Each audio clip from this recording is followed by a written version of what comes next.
I wasn't ready. Darn it. Oh no. I was like, get ready. And then I just screwed up. Hey guys, we are live. And today I'm going to be interviewing Ian Kirkpatrick, who is the author of several novels. One of which was I just read Dead End Drive. I think that's your first novel that you published. Yeah. So I had a really good time with it. I did post a review, but we're going to get into some more details about it, talk about some other things going on. Ian, do you want to start off by introducing a little bit about yourself? Hello, I am Ian Kirkpatrick, author, robot, loin streamer, as you know.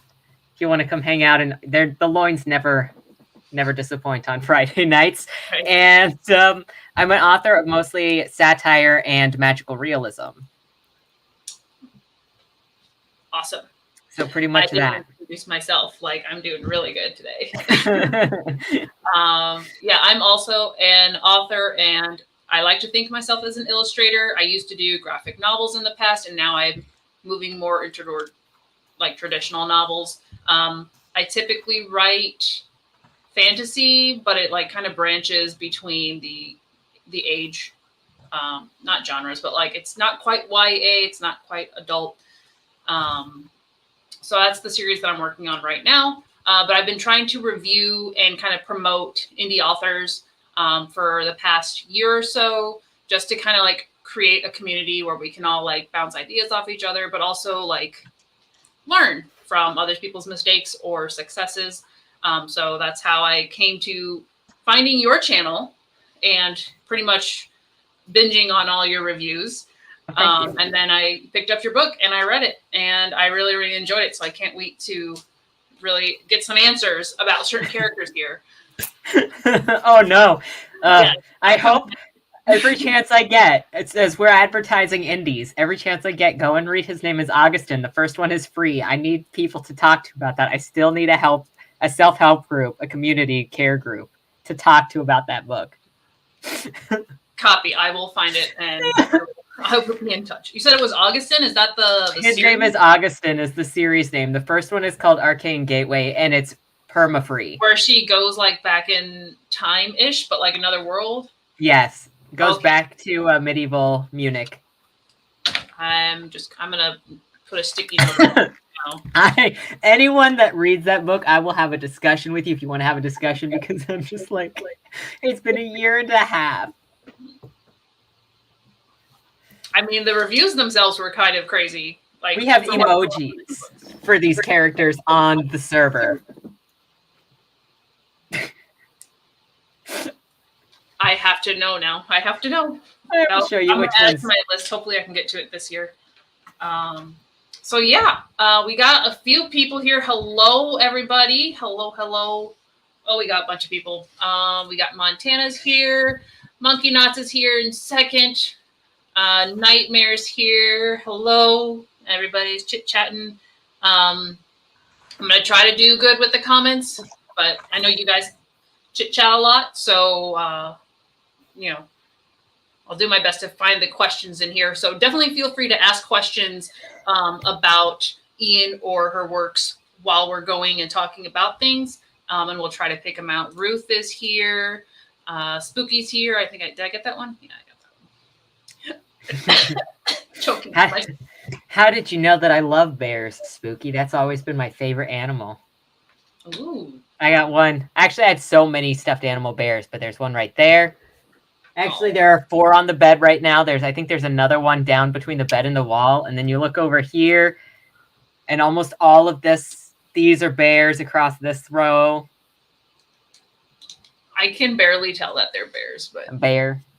As I'm leaning in to well, there's a little... Let's see if I can actually get my finger there. There's a little grizzly. Then there's a blue bear. And there's a pink and white one in there. And this one is white and green. And there's another little bear that's a brown bear. Oh, Did you there's a little tiny blue bear in a purple suit. Did you get to see a bunch of bears while you were up in Alaska? Probably not a lot. We did have a bear that went through our garbage. And he dug all the way to the bottom of the garbage can to get the Starbucks cup. So there was that. Oh, Ian's also here in the chat. Nina's here. Hello. John is here. The evil Augustine. Yeah, there's a lot going on. Awesome. The bears. Yeah, I mean, my dog is a bear, so that's where I come in with it. Ooh, you should go to Bearizona. Bearizona. It's a legit place. I think it's border of Arizona and New Mexico. But when my brother lived out there and my parents went out, I was like, you guys got to go see Bearizona because it's a wildlife preserve, but it's like bears and moose and wolves. It's up your alley because you like bears. Yeah, there was one of the weirdest things to get used to in coming to the lower 48 was like in Anchorage, there was taxidermied everywhere. Like you go to the mall, and even in like the Fifth Avenue Mall and the JCPenney's, which was one of the bigger anchor stores, you had like a taxidermied grizzly bear in a box standing on two legs, and it was so big. Mm-hmm. And just everywhere you go was fur and taxidermy. And then you come down here and it's not there. No, it's not unless you're like in the boonies, I presume. Yeah, and not in near a JCPenney. Yeah, it was a very weird cultural thing to get used to. Mm-hmm. And you were up there for, was it just school or? Nope, family. Okay. How yeah, it was kind of tragedy that took us up there. Oh gosh. I was up there from like 2004, 2005 until 2014. So about 10 years.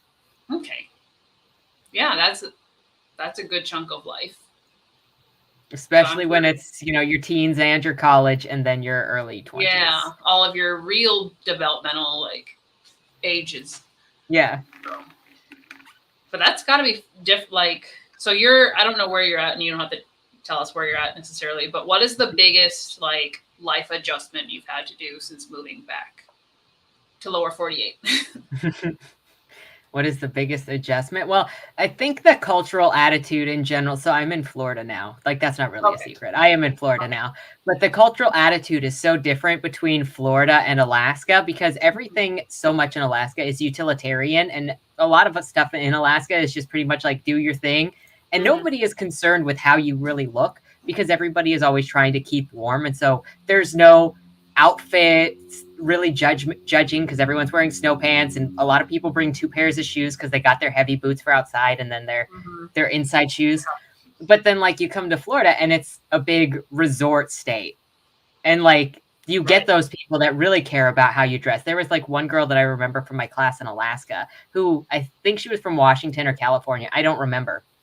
But she made a big deal about why does nobody up here have any fashion sense, and she would dress for fashion once she got into the buildings. And it's just like most people don't care, and just that different cultural shift of more judgment down here versus the utilitarianism up in Alaska is very different. Right, we're not working down here for our lives the same way they are, or just surviving because the summers up there don't get too warm. I wouldn't think. Usually 60s and rainy. Most of the summers are 60s and rainy in Alaska or in Anchorage. It depends on where you're at, that they're very different. Okay. I had a friend who used to go up during the summer. She was from Hawaii. So she used to go up during the summers and work on like the fishing boats. So she would help catch and then, gut the fish, prepare them for whatever. I don't know if they were just selling them right out or if they were like actually cooking them, but she literally went up because she wanted to see snow, and then every year she started going. So that's my only connection to Alaska as her. I missed the chocolate though. We had freaking Alaska Wild Berry Chocolate Company. If you're ever in Anchorage, go there. They have amazing chocolate, and they'll even oh my gosh. So you can watch them make the chocolate. They have a 3-story chocolate fountain in the front of the store. And they'll also put local jams and berries that are fresh inside of the chocolates. So that's not a great thing, but you wouldn't expect Alaska to be like a place for chocolate. And the chocolate is so good. Copy gourmet chocolate. By the way, do you prefer like this view or this one? Ooh. I like the other one. This Because one, okay. the other one cuts off the faces. Some people have preferences, and I'm just like, whichever works. So yeah, we'll stick with this. Looks like we got, some Alaska, Florida talk here. Good lead into D&D. That's a book with stakes. It is such a book with stakes, dude. We're going to get into it. We're going to get into it really quick here. But I do have a few more just general setup questions for you, Ian, to figure out more about you as a writer. Because I don't think we get to learn about our authors as much as your people. We're people. So when did you start writing? So I started writing as a writing exercise for school. I remember the first story that I had to do for school. I was homeschooled. And so we were given a sheet of paper that had like an adjective and a noun. And so we had to create a title for a story. And I picked Sapphire the Blue Pony. And so then that was like the first ever story that I ever wrote. And after that, I was addicted to writing. I was looking for anything that I could possibly write about and was just writing forever. So I was writing like, I'm sitting here thinking, just finding any opportunity I could to write. And even before I could write, my sister and I would play with the Barbies and the Pollys and just make stuff up even before I could write. So it's always been a compulsion. And then I just never stopped. In college, I would go to school, do my thing, come back, get online and start writing more. And it's just been something that's never stopped. Yeah, the storytelling is addicting. I think you either do it or you don't get it. So we're on the same page there. I've probably been doing it about that, like since I don't even know when did I start. I remember drawing first, but when my brothers and I would play, we did have our whole like crazy world going on with our little animal figurines and Legos. But I don't think I actually started writing until middle school, when I was also homeschooled just for 2 years though. But we had so much free time because we got all of our material ahead of time, and they were like, just turn it in on these dates, but you can go at your own pace. So I get all my work out of the way, and then I started reading a bunch. Tamora Pierce is one of my biggest, or my favorite authors. And then I just started writing, and that was how I filled in my school time. And then you're like, I never stopped. And I never stopped. I still have that first story. We're not gonna see it ever. But it's still something that I look back in and I'm like, yeah, we had something. It's not gonna see the light of day, but it was a good start. So that's storytelling, playing around with your siblings. So obviously over time, the storytelling has taken different forms. I think you had mentioned, or I heard in a video that you were in theater. Do you think that affected the way that you write, or like your approach? Heavily. I think I'm way more influenced by theater than literary mechanics when I'm creating things, because a lot of my process specifically takes place from an actor's perspective, as opposed to anything that I've learned about writing or structuring things as a writer. So if you look at almost any of my, if you look at any of my stories, what's happening in the scene is entirely based on what the characters need at that time and what is available to them and who their personalities are. And that's an acting method. Is one of the things that we focused on constantly as actors, was that you're coming onto the stage from somewhere because you need something in this scene. And then other people are coming in because they also need something from this scene. And then once you leave the stage, even if you're not in the next scene, you're still going somewhere. So that should always be on your mind. And then your personality and your skill set and who you are influences what you have, what options you have available to you in order to solve the problem of the current moment. And maybe the current moment problem is not your big problem, but it's a roadblock to get to your bigger moment. And so that is how I write from start to finish, every single book with every single character. Okay, so you really put yourself in the head of the character as you're doing the scenes. Now, Dead End Drive in particular had several POVs, so I would assume that with each character, you're like, I am now Johnny. Let's do this. And would you, I guess in the drafting phase, did you try to write the story start to finish, or did you kind of pick a character, play with them to a certain point and then bounce around? How did that kind of work out? Because it's a very intricate path to the end there. Yeah. Generally, it's straight through. I generally have to write the novel straight through unless I am really, really stuck on something. And then I go, I know that this is a block and I'll fix it in revision. But I have to assume that character gets through this area and then gets to the next area and then pick up where they left off. But it's very difficult for me to jump around since every scene sets up the character with what they have, what they've been through, and what their emotional state is in the next chapter. Yeah. Yeah, so there's always, it's like stepping stones. Yeah, and so like I can, if it's really, really bad, I can skip it since I do a complete rewrite in revision. And then I typically have an idea of what it is that I missed. But I always have to still make an assumption of something happened in that chapter. What is the emotional state of this character starting in the next chapter that was influenced by the last one? Yeah. Yeah, so you're almost got like an outline of what everybody's doing at any particular time, even though they're not in the active chapter. Yep. And so like if you're looking at Dead End Drive, it's a very condensed thing since it all takes place in just a couple of hours.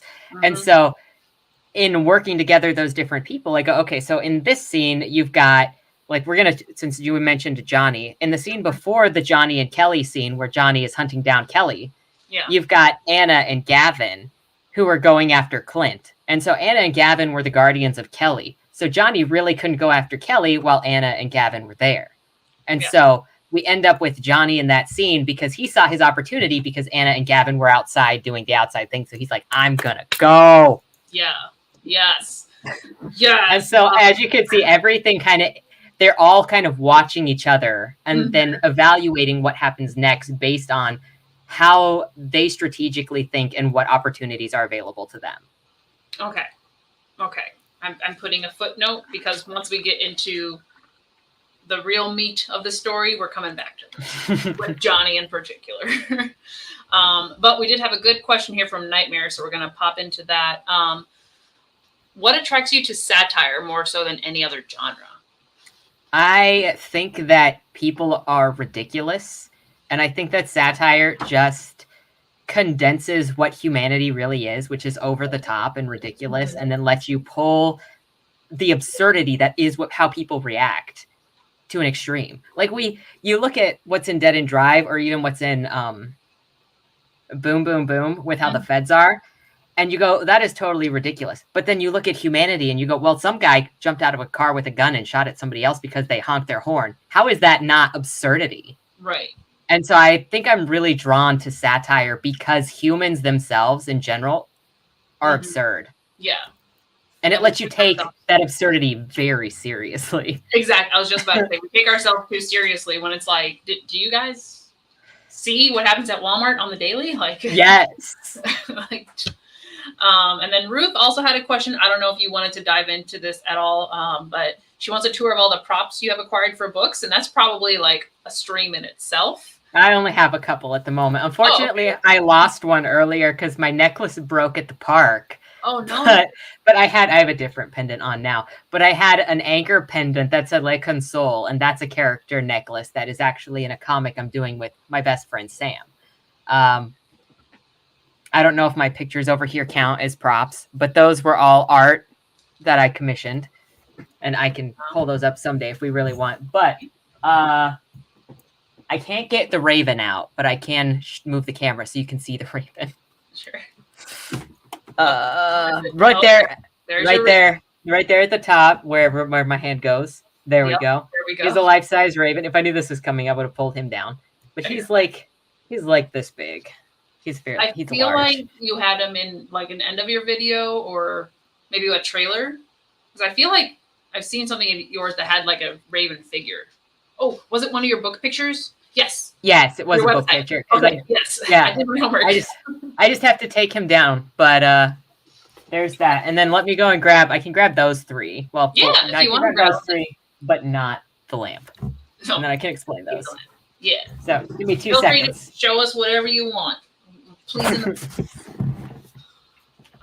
And I'm just gonna see if we have any more questions in here. This is also character. Oh, I don't know. But I missed. Look, I really missed out on the bear stuff. Like, They might. They might. Oh, and boom, Ruth of boom, boom, boom. Yay. I have too much accumulation of props.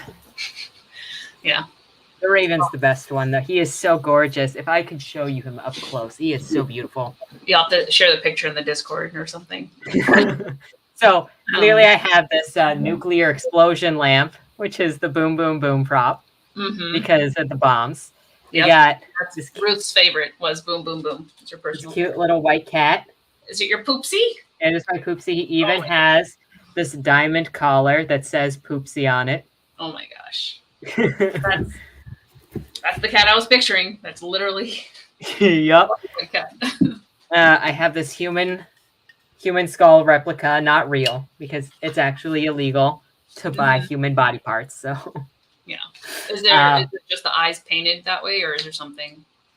Yeah, that's either painted or dyed, however they did it. Okay. And this can technically work for Bodymore, but it's actually a representative for Cain and Abel, which is my Jeffrey Dahmer inspired book. Okay. Which I have more items for Jeffrey Dahmer. I have an action figure and a bobblehead. Oh. that relate over to that. And then I have this little raven skull. Ooh, as well for Bodymore. I like that. And then this character, he's not a novel, but he is a novel character, or he is a book character that I've made. He's a little dragon person. Oh. So those are all of my book-related actual props that I have. Nice. I don't... Probably too many. Hey, it's like I said, it's like part of theater. You always have a prop. You have something physical to work with. Yeah. I just draw things, so it's all on the computer. Oh, that's amazing, though. I need to like draw the stuff that I picture for Dead End Drive on like a Creative Commons, so you can be there and be like, no, his hair's like this. Because I think it would be pretty cool.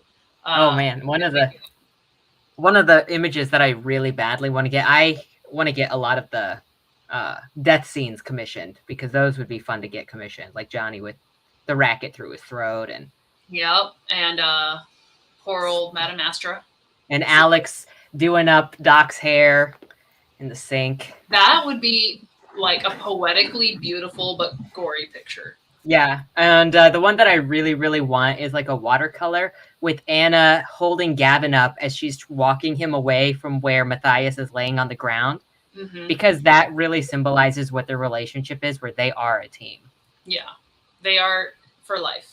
Yes. And Devin for life. Oh gosh, I really just want to jump into everything, but let's get all the boring stuff. Not to say that it's boring. I think we are actually learning quite a bit. Yeah, that I have way too many death items over here. So what is your like writing process, if you have one? Do you try to write every day? Do you kind of have like spurts for your novels? And then like, do you outline, or do you pants part of it? What do you do? So I try to do a minimum of 1,000 words a day for every day in the month. So, but that's like nebulous. So if there's 30 days in a month, I just have to get a minimum of 30,000 anywhere throughout the month. So if I end up having to skip a day, then I can just get 2,000 the next day, or 1,500. Yeah. 2 days in a row. So that way it's not quite as tight, but I know that when I get to the end of the month, I'll have 30,000 more words than I did before the month. So I just at least feel like I'm doing something. But that's if I'm drafting. If I'm revising, I usually double what I have my drafting minimum to be. And then I don't really have a minimum if I'm in revision, because I just read over the book in full multiple times in a row. So I only keep that process of like a daily requirement or a monthly requirement so long as I'm actually actively writing new content. Yeah. And revision for me, because I know everyone deals with revision differently. I do draft one, obviously how everyone does draft one. And then for revision, I take draft one, I put it on one side of the computer, and I rewrite every chapter from scratch, editing stuff as I rewrite it. And then if I still need to change majority stuff or change the voice or edit the voice, or I still feel like stuff is going to change massively, then I take that revision, put it over where the draft was, and then I rewrite the revision and do it revision 2. And then once I feel like, okay, the only thing that's going to change here are going to be line edits now, then I take it out of that revision and I'm no longer creating new content and I'm just doing full read-throughs to catch different things, maybe break up paragraphs, but I do different segments. Okay. And then for pantsing or plotting, I only need to know who I'm starting with and where my character needs to go. That's pretty much all I do. So when you're, because I know you're working on, is it the 3rd book with Bleed More, Bodymore right now? Yes. So you're working on that. While you're in the revision process, are you also writing something, or do you be like, this is my project, start to finish, then we start to finish the next one, or do you try to overlap? I stick to the one because I need the character voice of my book to be the strongest that it can be. And if I try to split between 2 character voices, then I can't commit to either one to really get in their head. Yeah.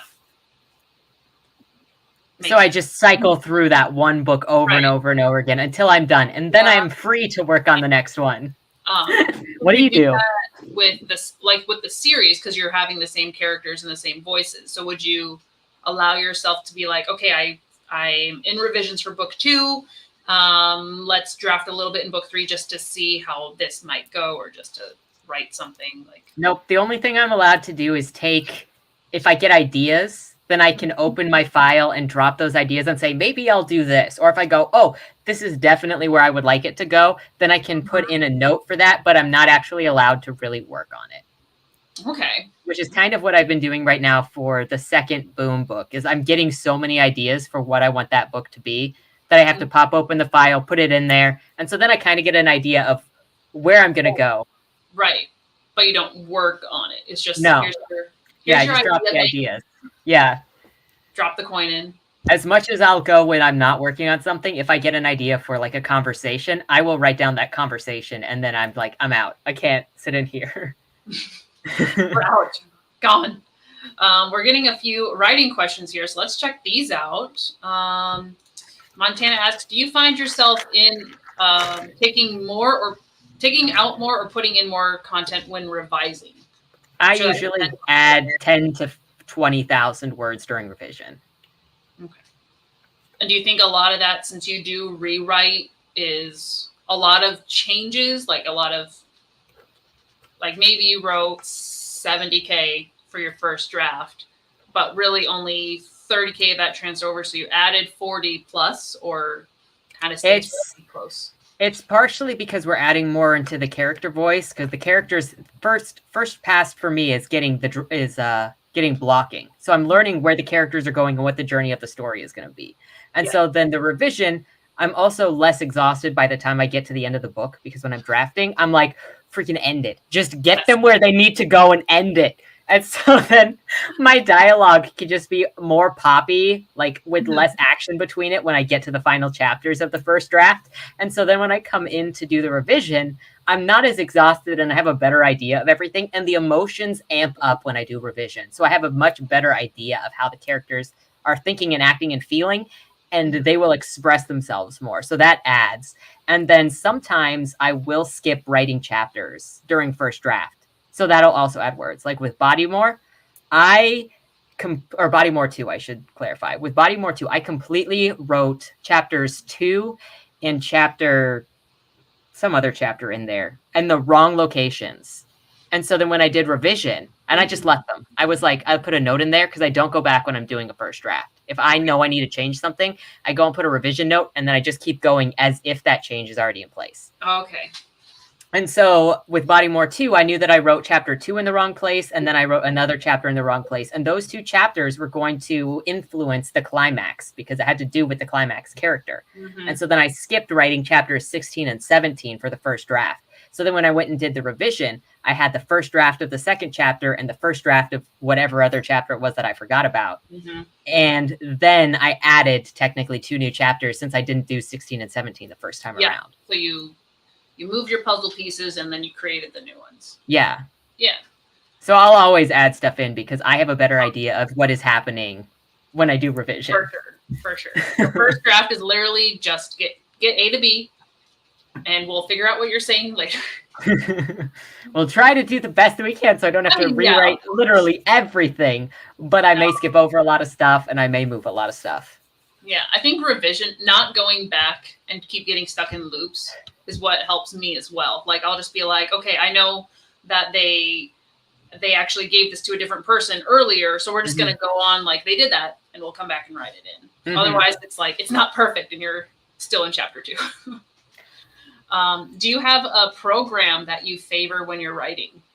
I use Scrivener when I'm doing draft 1 and revision, and then once I'm done with draft 1 and revision, I take it out and put it in Word.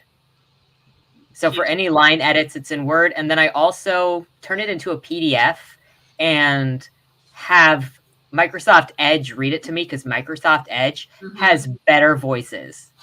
It has more natural voices. So I don't know if you've ever used the Azure voices, but they are so much better than the voices that are in freaking Microsoft Word. Use them. True. Yes.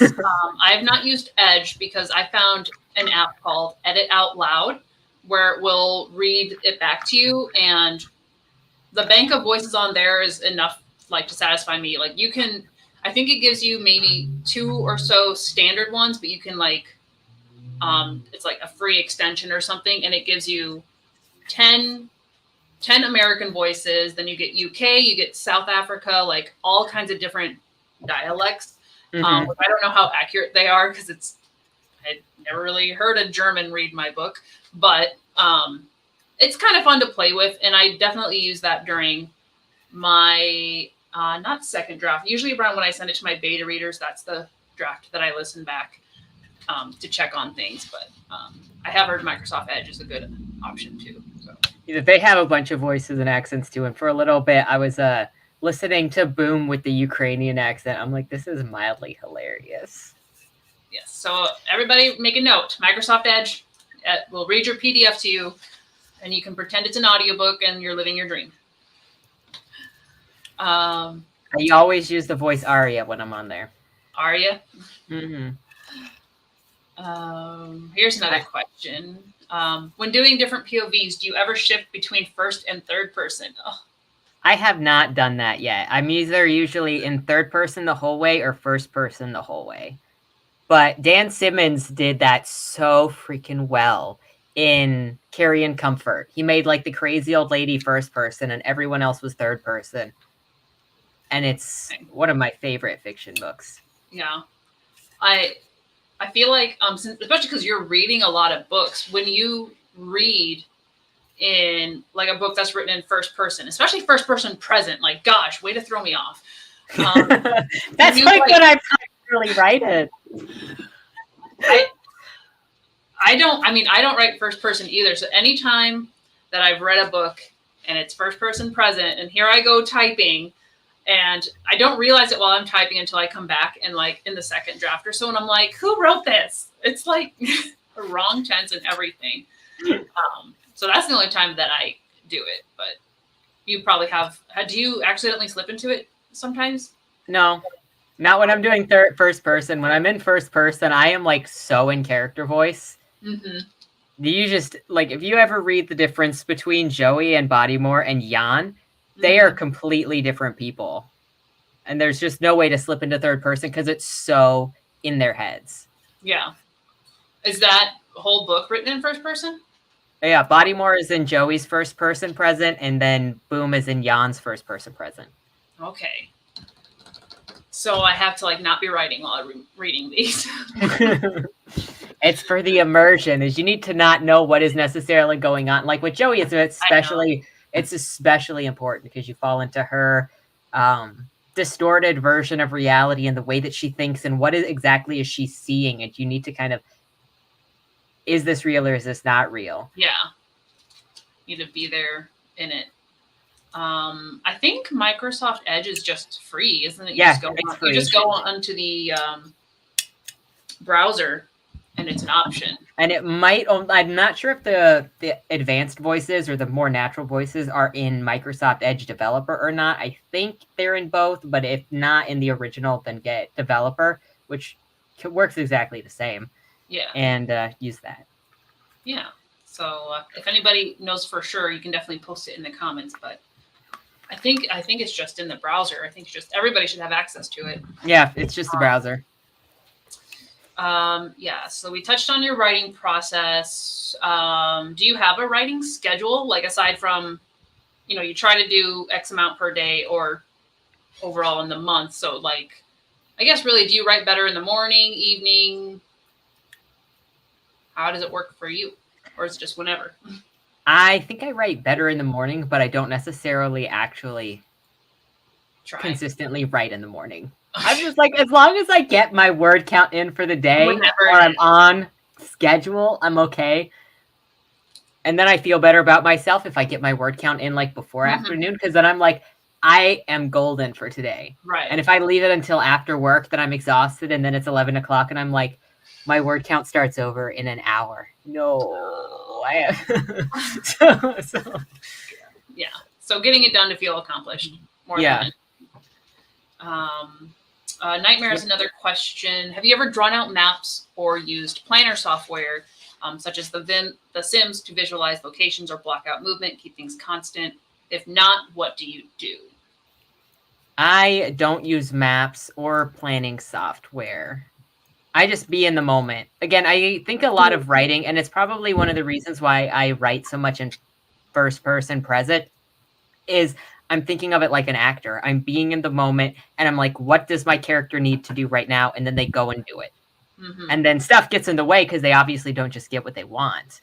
But that's how I don't like plan super far term. Is I maybe get an idea of what I want to do later in the story, and then I'll make a note and say, I'm going to do that, or that's where it's going to go later. But so then I'm sitting in the moment of how do I get my character from this moment to that moment? Yeah. And I think a lot of that can also happen in editing. If it's like literal, like who's in the room at this time and where are they at?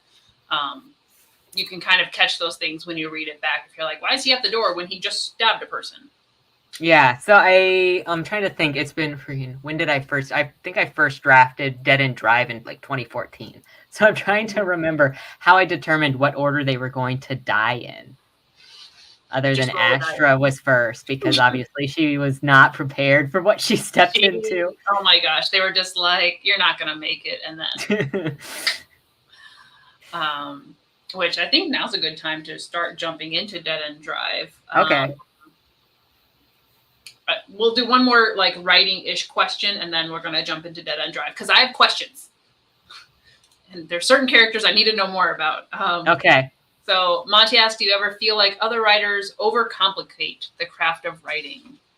I think they can, but if they work in a more analytical way than a free-spirited way, I'm not going to hold that against them, because there's just the personality type of the people that work better with lists and the people that work better with the discipline of tell me exactly where I need to go and build the structure and then boom, boom, boom, boom. And then there are the other people that do better without the structure. Because I know when people start talking to me about all the structure and like the symbolism and making sure you put this foreshadowing in and like getting into the really technical stuff, I start to hate writing. But if I just live in the moment and live with the characters and be with the characters and tell their stories, I can then after the fact analyze and find those same patterns. But I have to do it intuitively, and I can't do it with the structure. And I'm not going to like go after anybody that needs the structure, because I understand that I personally need the chaos. I'm also on that end where like I feel like it's more organic when you write the story you want to write. And if you notice, I guess what they call story beats or however, like that's great. But if you're following something beat by beat, it's very predictive. Yeah. You can see the story where it's going. So it's not as exciting for me to read, at least when I'm like, and now here's the hero's downfall. And okay, he's back. Like give me chaos anytime. Yeah, but get to the end. But I do think people, especially when they're starting out and still learning the craft, they'll see all of these elements in a story and be like, a story needs all of these things. Yeah. And then they'll put all of that thought into the planning and they'll overcomplicate, and then they will maybe stress themselves out thinking of all these things they need to do when it's just start writing. Get whatever you need to do to start writing, and think about all these big picture things later. Yes, make mistakes. That's how you learn. Make mistakes. Nobody has to see your draft until you're ready for them to see it. So, like, write really poorly. And I know this is hard. I have to tell myself this all the time. You know how many times I've told it to myself in the last 3 months as I freaking worked on Bodymore? Is I just have to let it suck and be okay that it sucks. I've done this 4 times before already. Yes. And I'm still like, this is so bad. Why? Yeah. That's, that first draft is always going to be just it's emotionally draining to write. So since we're talking about emotionally draining and hurt feelings, Dead End Drive. So to me, this was a very unique story in as far as what I've been reading recently and what I have read in my whole like career as a reader. Granted, I'm not like the most like I don't read 200 books a year or whatever, but yeah.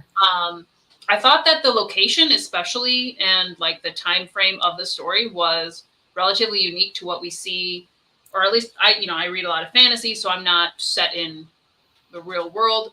So that I thought was pretty unique. Was there a reason you picked the Benedict estate in that location and like that setup, or just the vibes, man? Just the vibes. The so, like, I couldn't tell you how I picked Louisiana other than it was the vibes and it's what felt right. But 1993 was picked because the book was inspired by the board game by Milton Bradley, 13 Dead End Drive. No relation whatsoever. I was just obsessed with that game as a child to the point that I became a teenager, and obviously I was spending all of my time writing, and I'm like, there's a story here. I need to share this game via writing a book because I just have this vibe that there's a story to tell here. And like from age 13 until finally when I finished characters. What?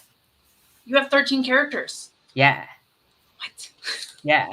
So like that's because there are 12 characters in the board game that sit around the table. And then I made my own versions of them.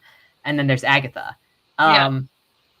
But so I was obsessed with that board game to the point that I knew that there was a story there that I needed to tell. And I tried so many times to tell that story and only finally got there in 2014/15 when I made it my thesis project at University of Tampa.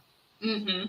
But I tried doing collaborative writing for it. I tried writing it alone. I tried making it a 30-minute stage play. And then I finally was like, okay, it's a book. It's a but Louisiana, there's a whole backstory that didn't get into that book because it was how that ended up in Louisiana. And there was an Irish immigrant. Oh, am I still on that other? Oh, wait, that's you. Yeah, I just brought this up just for the people who don't know what we're talking about. This is the book we're talking about. But there was a whole backstory with how it was founded, like that estate was founded by an Irish immigrant who came over on the boats in like the late 1800s, early 1900s. Mm-hmm. And he ran into a con man in New York after he got off the boats and said, hey, I got a deed if you would like some land to start building a farm on.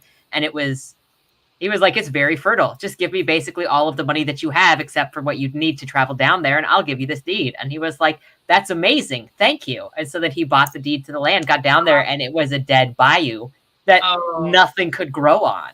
And it turned into this thing where he tried so hard. There was like a little broken shack on there, and he tried to build there, and nothing was happening. And he eventually hired a couple of men who were down on their luck because they were stuck in Parvenu, which was kind of a go-through town between New Orleans and anywhere else. And so he was like, would you guys come and help me try to farm this land and build something here? And these couple of guys went there and they lived in the shack with him. And at the end of the winter, one of them was missing. And that was because they got desperate over the winter and kind of fed that person to the bayou because they didn't have enough food. Yeah. And then the soil was fertile during the next growing season. And so that kind of cursed the land, but it also kind of made it bountiful, which is what ended up becoming the Benedict estate. Yes. And that's not in the book, but that is it was initially in the book, and I did take that out because I was like, this is not necessary. But it is in the foundation of what you experience. It is for a couple of reasons. The first being like that automatically comes off of that is we have the character of Bertrand. Is that how you pronounce it? Yeah. Who literally has been burying people and planting flowers over them. Like, this is the biggest reason that I love like interviewing you guys is you get to shed light on how these things all connect in your brain. Yeah. Before putting them on the page.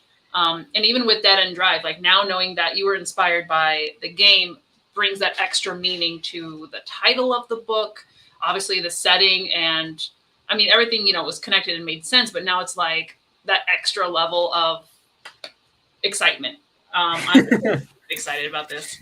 I do want to talk about the cover for a short minute here. As I mentioned it in my review, where I couldn't put two and two together about the cat because I Poopsie obviously wasn't present during the time, so Poopsie went poop in my brain. But do I actually see like a bee in the cat for the Benedict estate, or am I just really looking into it too much? I mean, you could. But I didn't have Sam purposefully put a bee in there or anything. So with the cat is well, one, because Kelly was a stand-in for the cats eventually, since Agatha replaced the cats, and you'll get more of the cats sort of in the prequel book, where that ends with Agatha bringing Kelly home when he's 4. Okay.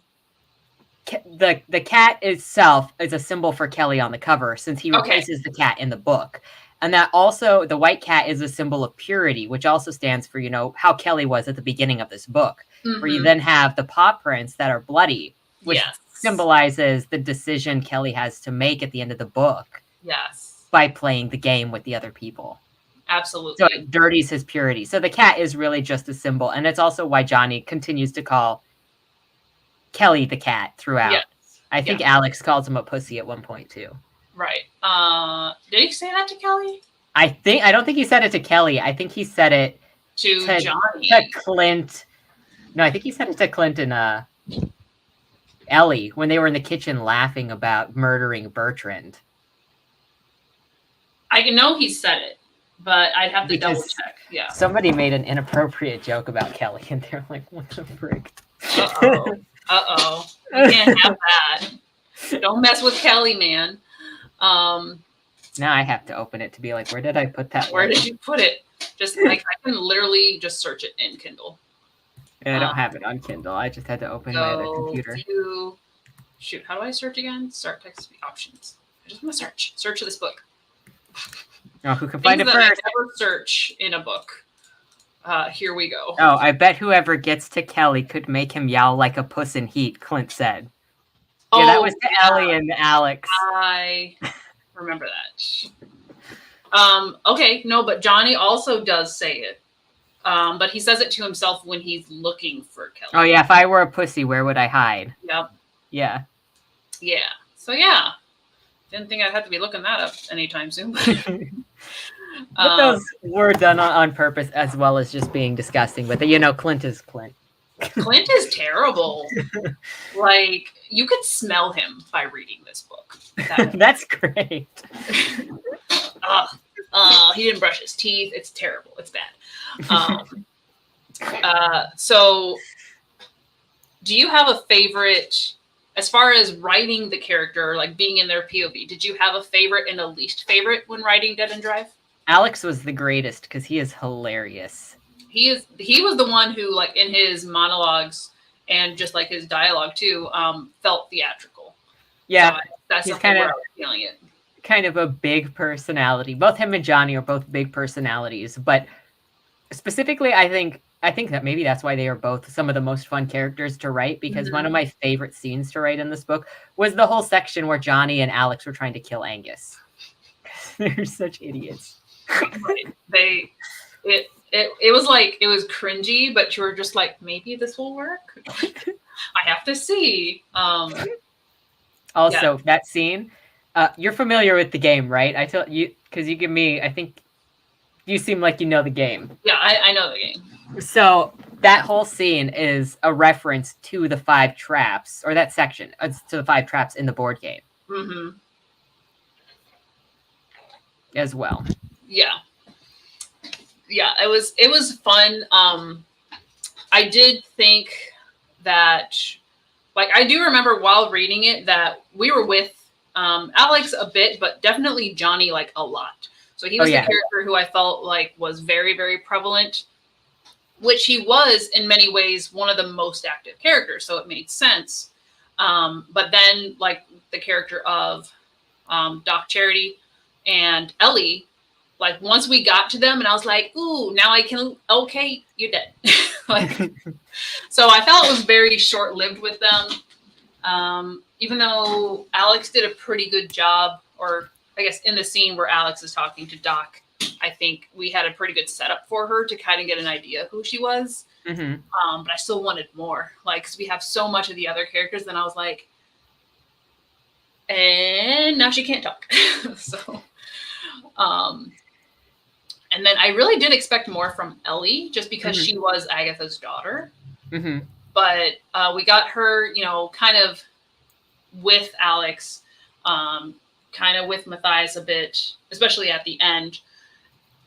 But she didn't feel very present. And I don't know if that was intentional because she, you know, she went through all that plastic surgery and she wasn't even like herself. For her to be, you know, not even a character anymore, if that makes sense. So I did want more about Ellie. More with Ellie and Matthias specifically on why they sat back. Well, when Matthias had a gun and he wasn't supposed to have a gun, and if there were still the 10 of them still alive that knew he had a gun, they would go gang up on him because they're like, that guy's got a gun. He's going to just shoot us all down. So his plan specifically is just to blend in until he is in the power position, and then he just shoots the last one and wins.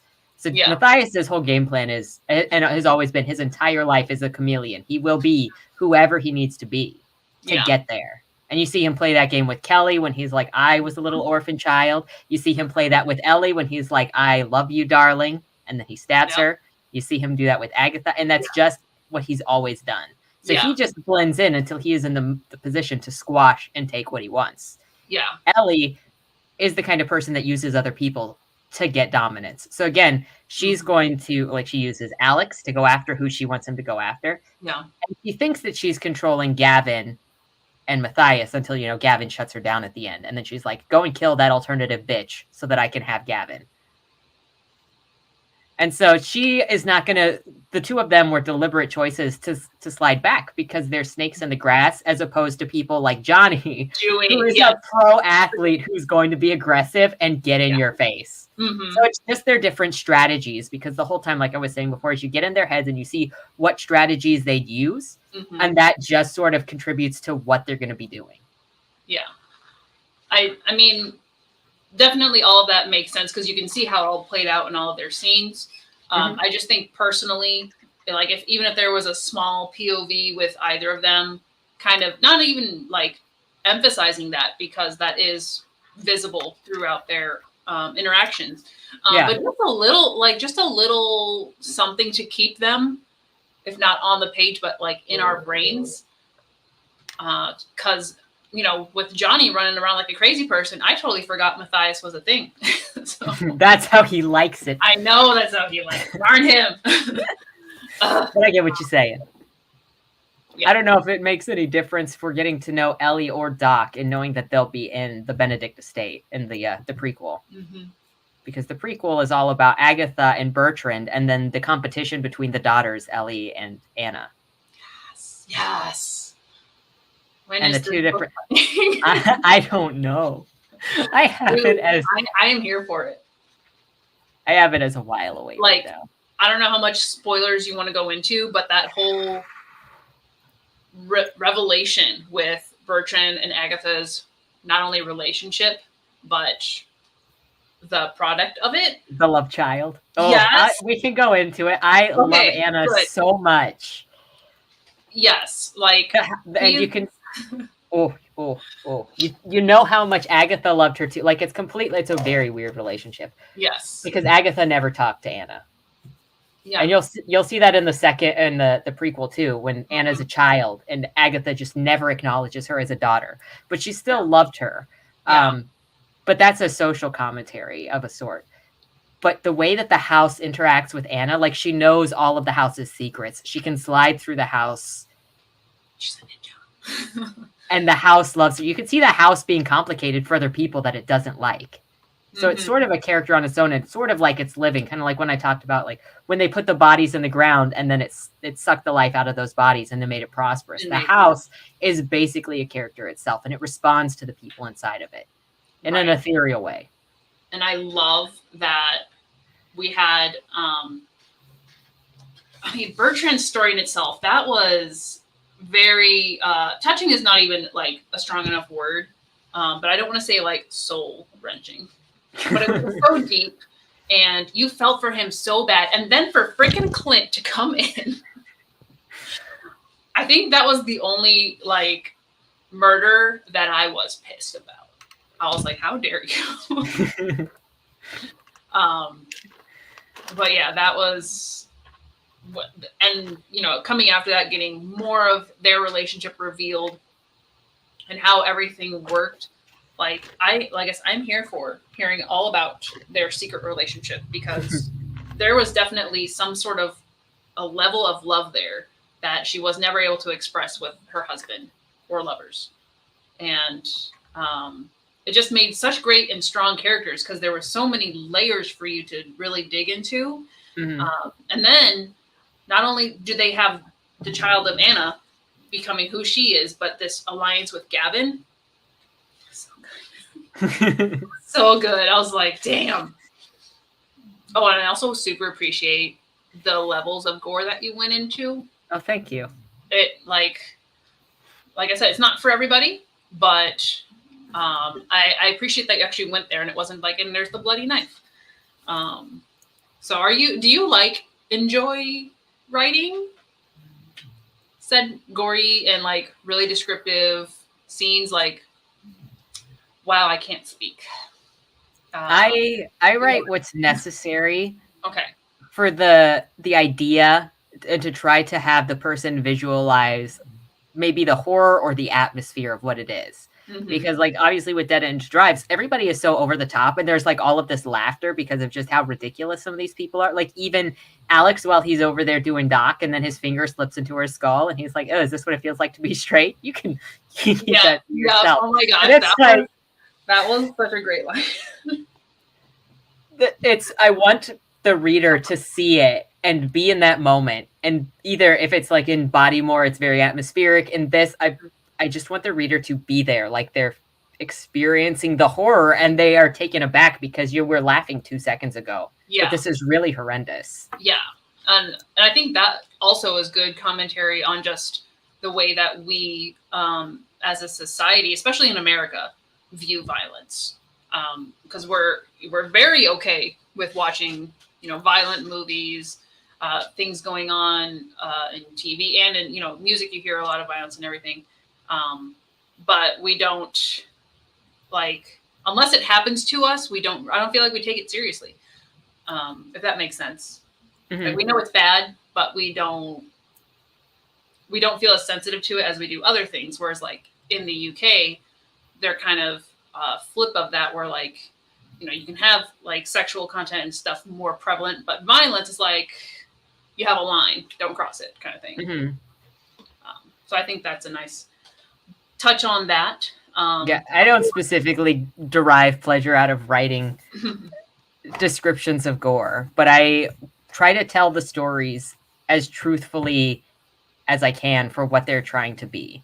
And I think in some cases with Dead End Drive, I think it was like Alex's scene and I think Johnny's death were the two most descriptive. Though I think the drowning was pretty bad, but you're not going to get gore with the drowning.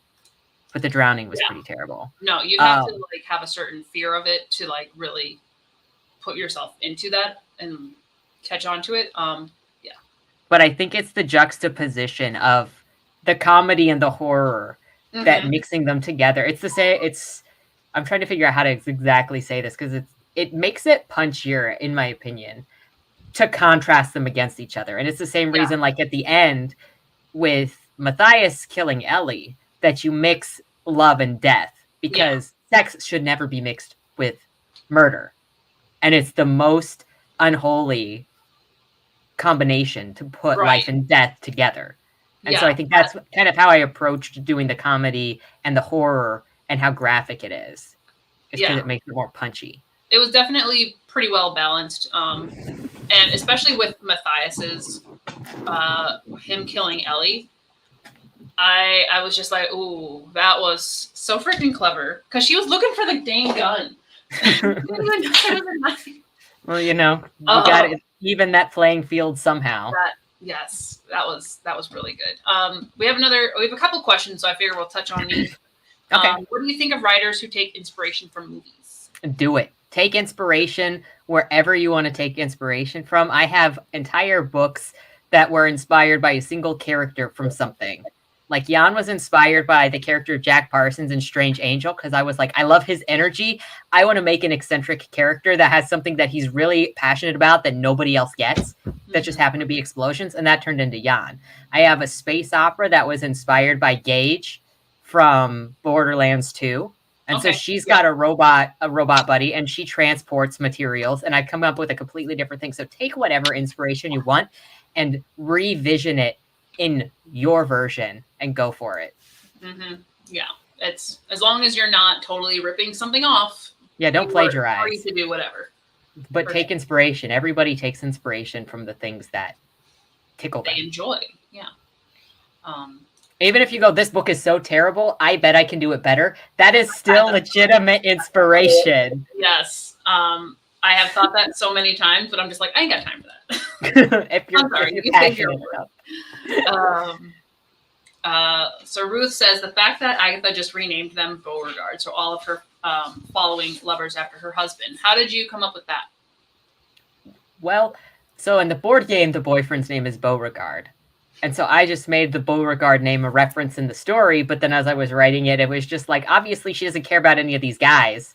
Mm-hmm. And at first, I have to add the logic from Agatha's point of view of, well, why did she call them Beauregard in the first place if none of them were actually Beauregard? Because obviously Matthias was Matthias. Yeah. So then I'm just getting into Agatha's head of following through on her logic, which turned into, okay, so she calls all of her boyfriends Beauregard, which turns into, well, why does she call them Beauregard? Oh, because her first husband, Ellie's father, his name was Beauregard. Yeah. And so that's pretty much just how it happened. It was at first just a reference, but then whenever I put anything in a book, I obviously need the logic of the character to justify why it exists that way. You kind of work backward with certain things that happen, which I think is a lot of fun when we're writing and you discover something about a character, then you're like, but wait, why? And sometimes you walk it backwards. Yeah. And you're like, okay, well, now I have to change that because this makes more sense. Yes, absolutely. I think that was it for like the questions, but we're getting some good flow in the comments here. Keep it going, guys. Keep it going. Keep questions coming. I don't know how long I don't know if you're on any schedule today. Nope, you're good. I don't want to like push it forever. We're not doing another 4-hour stream. Are you sure? If we are, we're just going to start doing sprints. Okay. And, like we're going to like start a whole new thing. Let's see. What have we not? Okay. So was there a Johnny character in the game? I can't quite remember. Yeah, he was the tennis pro. There was a tennis pro in the game. There was a tennis pro. This is just amped up tennis pro. Yeah, this is you take the stereotype of athletes where, they kind of are over aggressive, they beat their spouses, they have aggression issues. Mm-hmm. Tennis players can often be very over the top kind of divas. And so that's what Johnny was, but you amp it up. Mm-hmm. He was on something. He was very, very special. And I don't feel like he was dumb. He was a little dumb. He was a little dumb, but you could definitely see him being like, I don't know if that's going to work, but sure, since you for the sake of it, let's give it a try especially when they're going after Angus and you're like, no. Oh, he was really dumb with that. Yeah. I mean, he almost tripped him. I mean, or it just didn't do anything. It did not work the way he wanted it to. So that was semi-clever. He stuck the racket in the posts. Let's see, what if I have in my notes that we haven't already touched on? We touched on those characters.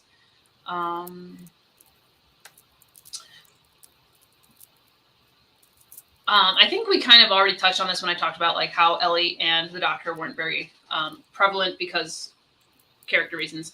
Yeah. But I did kind of, I think I, as just a reader reading it, yes. I did notice the pattern where like we would get into a character's head, we'd get some background, we get to know them, we might get to like them, and then they die. Then we get into a character's head, and you kind of go through that. So like you're setting us up, and it's like you almost know they're going to die because we're actually getting too close, and you're like, oh no, you're not safe. Except for Angus. You get into his and then they fail. Angus is just a beast.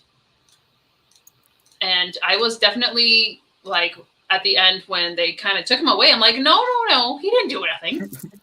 But at the same time, I don't know if I would have put it past Gavin and Anna if they did need a fall boy. Like if they didn't pull him out of jail, I wouldn't have put it past him, but I still wouldn't have liked it. So I'm glad he's okay. But see, did that setup of you get to meet this character and then they die, did it make you worry about Angus when you got to Angus?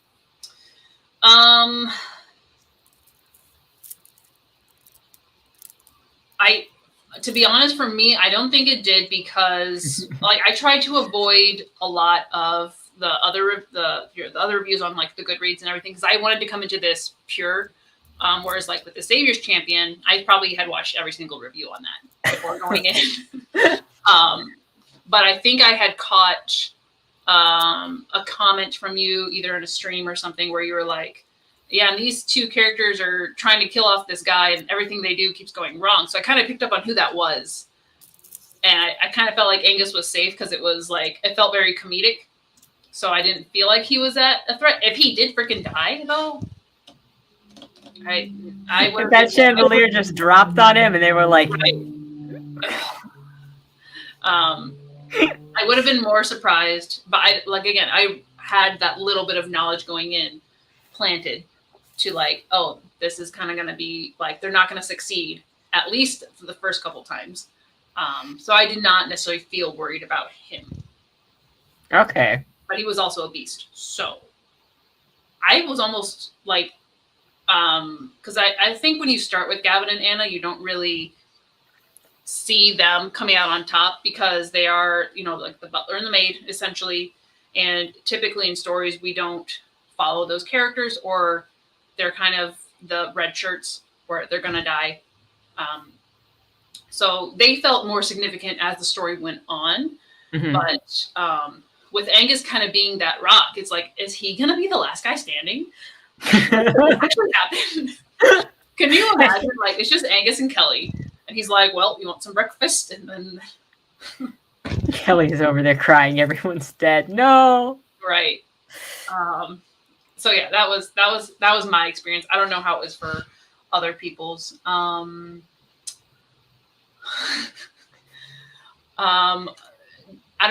gonna isolate this to. Well, I don't know. Like, are all the characters in Dead End Drive technically major characters? You can isolate this question how you want it. But on a scale of 1 to Majima, how would you rank them? Well, no one's as good as Majima. So, maybe a 7 or an 8. Except for Astra. She's like a 0. Oh, yeah. I'll give her a 2 for pity. Pity points for... Pity points? No. Yeah. Oh, goodness. Clint was at least willing to hit on her, okay? Yeah. But... that awkward car ride. That, like, the only time that I liked Clint was when he put on the brakes and made her face slam into her compact. Like, that was the only time I'm like, yeah, she deserved it. And then, oh, you are terrible. I hate you. Which was something I really love to see in books is when you don't have the black and white character. And obviously with this setup where there's only going to be one survivor and people are like, yeah, I'm going to kill a kid. Not anybody, if at all, is going to be good. But to see almost both sides of it, like you have sympathy for them, but you also really, really wish they would die quicker. I really like that play on it, so it's not just one way throughout the book. What were your most annoying or disliked takeaways readers had from your book at beta stage and the release of your book? This is a safe space. What? This is a safe space because I know. Oh yeah, you say that, and then there's gonna be I can't believe this person opined on opinions. People just gotta stop. During the beta, most of the beta readers that I had were in college for when I was working on it as a thesis, and 2 of them were my thesis advisors. And then I had a couple after when I was still revising Dead End Drive between 2016 and 2018, 19, whatever that was, to continue to go back to it and fix it some more. Most of it was that people did not want it to have any humor in it at all. Like, even my thesis advisors kind of stripped out the humor. Okay, so they just wanted like a thriller, or the subject to be taken more seriously, because satire is difficult, and then like you put in the horror with the satire, and it does a weird juxtaposition, and it's a very difficult thing. And then like you have to take it into the consideration of like, look at what some of the jokes are in this book, and then the culture around university, and there were many people that did not appreciate my kind of humor. There are some in there that also did not appreciate the kind of logic that I did for writing. Like, one of my thesis advisors said that because I justified like each of the behaviors of the characters and I made their reasons make sense, that reminded them too much of Ayn Rand. And he didn't think people were that logical. He was like, I think people are more chaotic. I don't think people reasoned through their actions to this extent. And so because he was a more chaotic, his lifestyle and his way of perspective of just on the world is more chaos. And I'm on the psychological analysis side. Yeah. I do think that people have reasons for things they do, even if it's a logical reason towards an irrational end. They can still logically tell you why they did what they did, even if what they want is impossible. Right.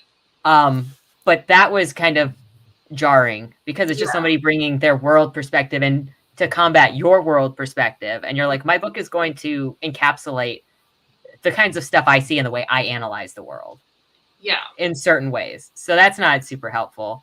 If somebody is more serious and doesn't like the comedy, then that's not really going to help you pull out the comedy or get better at satire if that's what you're working for. Yeah. And then on release of the book, kind of the weirdest critique that I've seen, or most surprising for me, has been people that expect Kelly to be more of an adult than the adults.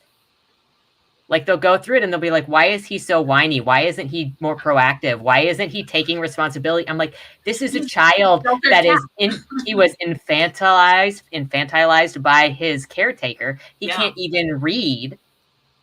And he's suddenly finding out that all these people he thought he knew are super dangerous. He doesn't know what to try. Why is he going to be more mature than the adults in the room? Yeah, no, like that I touched on right away. Because it was like, if you had suddenly wrote him like we do it in a lot of YA where people's genius is undeserved. If he was suddenly like killing people off and being like ninja assassin, I would have been like, what did you do? Like, this is a sheltered baby kitten. Yeah. It cannot. And that goes with the purity of the white cat on the cover and kind of the way he is throughout, where he's rejecting, I don't want to be a part of this. I don't want to do any of this. And even at the end, after he shoots Matthias, because he's like, I have to do something or Gavin is going to die. Yeah. And then he is still like, I don't want anything bad to happen to this guy either. Yeah. Yeah, he wasn't trying to kill Matthias. He was literally protecting Gavin. Yeah. It was almost like, you could also do a sequel. I'm just saying. Like, I don't know how that would necessarily go about. But like, I would be curious to see how Kelly grows up, or even like a little snippet just for me. That's fine. But to have that character kind of swing, and I don't even think it's actually swinging. I think it's literally taking a step over the line to more or less keep his stance. So he's not fully crossed over into murder. But maybe we kind of will see that with Agatha, because I know like she was pretty young when she went through it. the inheritance. Yeah, she was still older than Kelly, but she was like still, 19 or 20. Yeah. So maybe, I don't know if there's like some similarities there where she was more innocent and had to come out and do the things, but I think she was also kind of more of a flirtatious child, maybe. I don't know. You have the prequel, so the prequel doesn't go through the will reading for Agatha, though. It's post will reading for her. She already has the estate. Okay. Well, the prequel starts out with her bringing her new husband home. The first Beauregard? Yes, Beauregard the First. Oh my gosh, his name was like Beauregard Cornelius the Third or something. Oh my goodness. I think she met him while she was in London, and he was a part of the Scotland Yard. Really? I think there was something touched on of when she went abroad. She met a lot of people when she was abroad. Oh, I'm sure. Oh, I'm sure. I'm sure. That because there was the chandelier that she got from some artist while she was abroad. Yes, there was that one. But yeah, she was kind of a flirt, but also because anybody that fell for her were coming into the trap to die by Beauregard or by Bertrand's hand. Yep. Which that was another nice little put on it, like. Oh, there you go, Beauregard Cornelius Lanchester III. Lanchester, that's a good one. Anyway, sorry that I cut you off. No, you're good. Because it's always there's like some lag here sometimes, so it's like talk. Yeah. Shoot. Yeah, with Bertrand, especially because when you get his initial POV and he's going out to the shed or in the greenhouse, essentially the conservatory. Yes, it was Bertrand in the conservatory. You really connect and you sympathize with him, and you kind of picture him as like this like gentle old man. And then after he dies, and you find out he's been killing these other guys, and they planted them, and the flowers grow, and then when Gavin and Anna take Clint out and bury him the same way, I was like, yes. But also, like, you don't expect that from his character, from Bertrand, initially, and then you get more, which is also nice to see that a character's not dead when they die. If that makes sense. Mm-hmm. They still have a life and an effect and a presence, in a way. Everybody can thank Bertrand for Gavin not being a psycho and for Kelly not being destroyed, because it's because of Bertrand's influence that Gavin will not be a terrible father. Yes, good dad figure. And also because Anna will will soften him a little bit. Yeah. She'll balance him out. Blood makes the grass grow, especially on the estate. It do. Yeah. Also, fun stuff. I have my finger on the cancel button right now. She thanks Abigail. Do it. I have my I'm sorry video ready for tomorrow. Right? My fake, they'll spray some like drops on your cheeks. I'm sorry. All right. I think that touches on everything I wanted to question about in Dead End Drive. Was there anything else that you wanted us to particularly know, or maybe if you wanted to talk about your other books? As we know, like Boom Boom Boom is also a satire primarily, and then your ongoing series. So you have a lot to talk about. I'm going to kind of let you step into where you want to go with that. Oh gosh. Man. Oh goodness. Well, Boom is more of a lighthearted satire with like no death in it at all.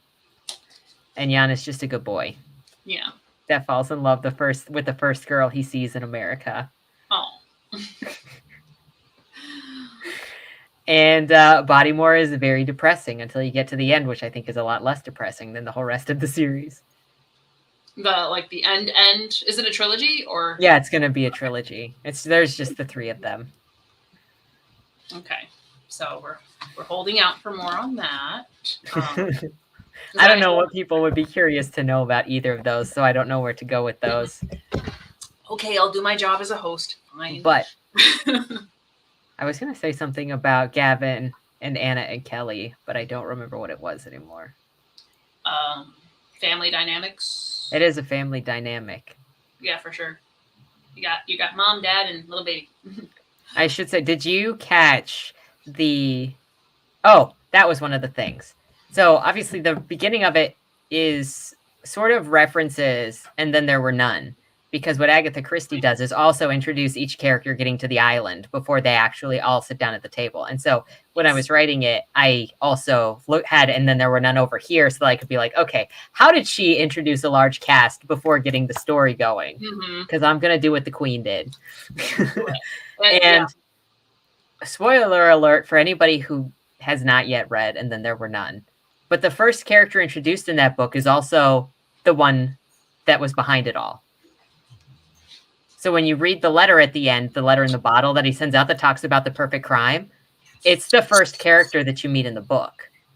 Yes. And so there's the hint that Kelly is going to be the one that exists, like, is the main person that's going to be the decision maker in the end, because he's the first character introduced. Yeah. So I did that exact same thing. Okay. Hearing it connects, but I think when I initially read it, I sort of placed Kelly in a safe space. Yeah. Because he was the younger character and being protected. But that's another way. That is an interesting way to look at it now that I know. Yeah, I didn't think... it took me a while to notice that the beginning character and then there were none was the same one at the end. Like, I didn't get that first read either. Gotcha. Ooh, fun facts, guys. And then did you catch the hint of who would win that was about halfway through the book? Maybe a little more than halfway through. Or at what point did you think you knew who was going to win, if anywhere? Aside from Kelly surviving. Right, aside from Kelly surviving. I think there at the turning point where I wanted Gavin to be safe and I wanted Anne to be safe was it was after they had already taken care of Clint, and then I had to look at that scene real quick. I can remember the scene, maybe not right after, but around that point where I was like, "This is my team. These guys for the win." That's couple's goal right there. They buried bodies together. Yeah. So nope, that Clinton's still alive there.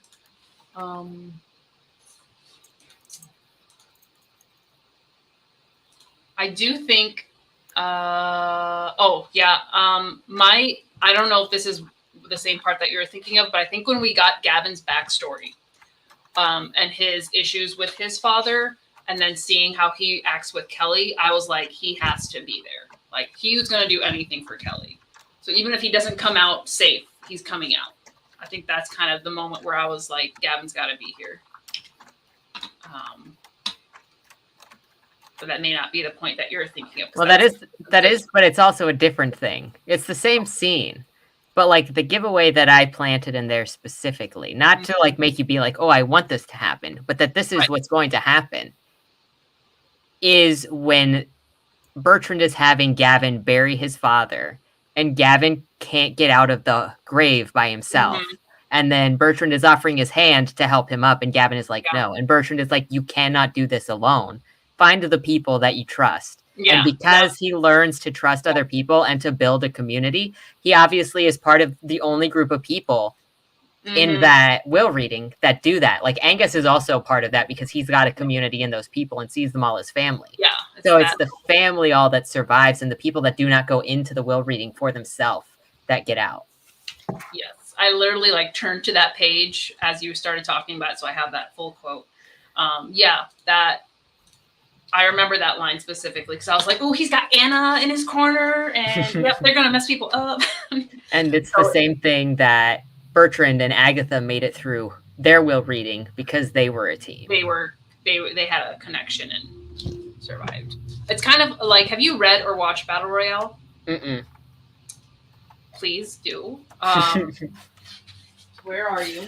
I hear it's one of your favorites. It is. It is such a, for a story setup where, only one will be left over. It is adapted into English, obviously.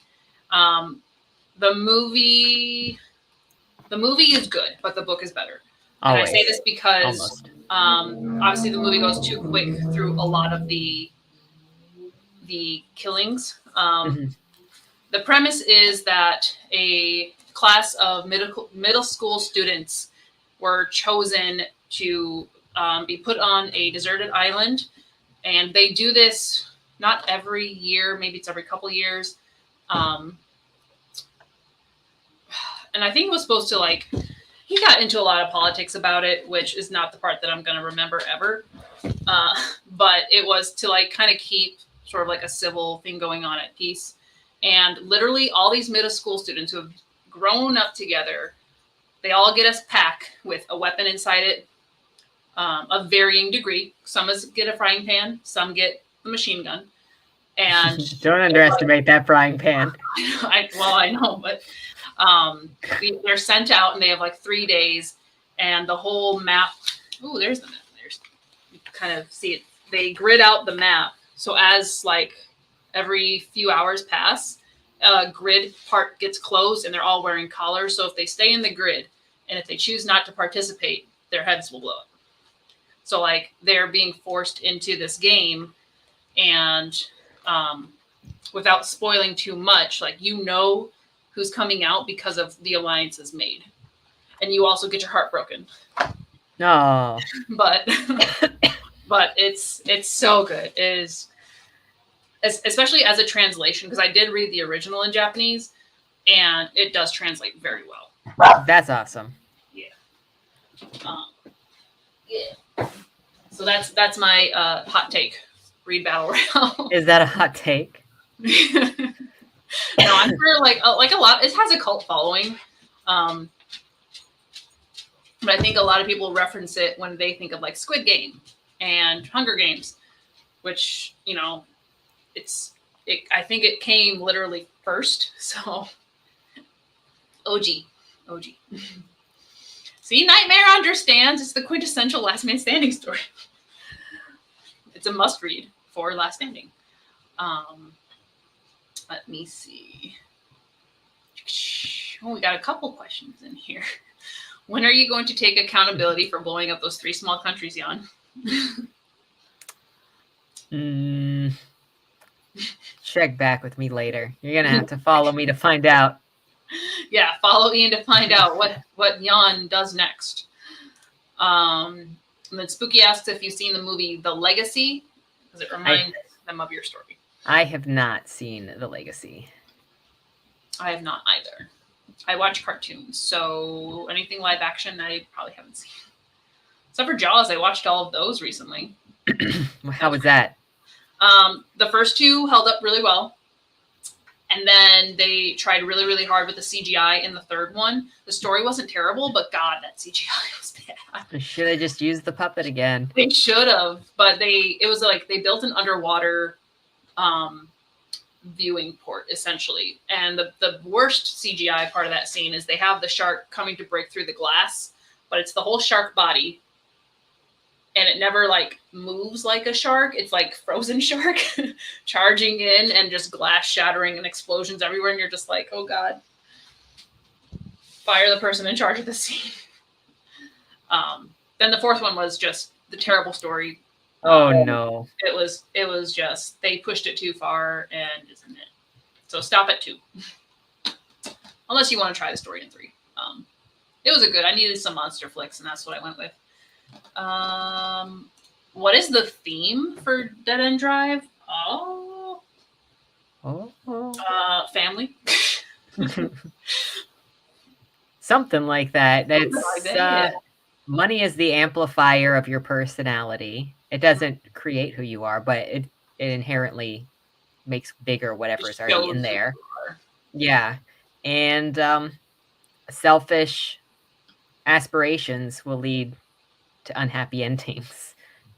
Mm-hmm. There's importance in finding value in things other than just yourself. Yeah, for sure. It's self-destructive. The self-destructive of the self-focus, because that's what happened with all of them.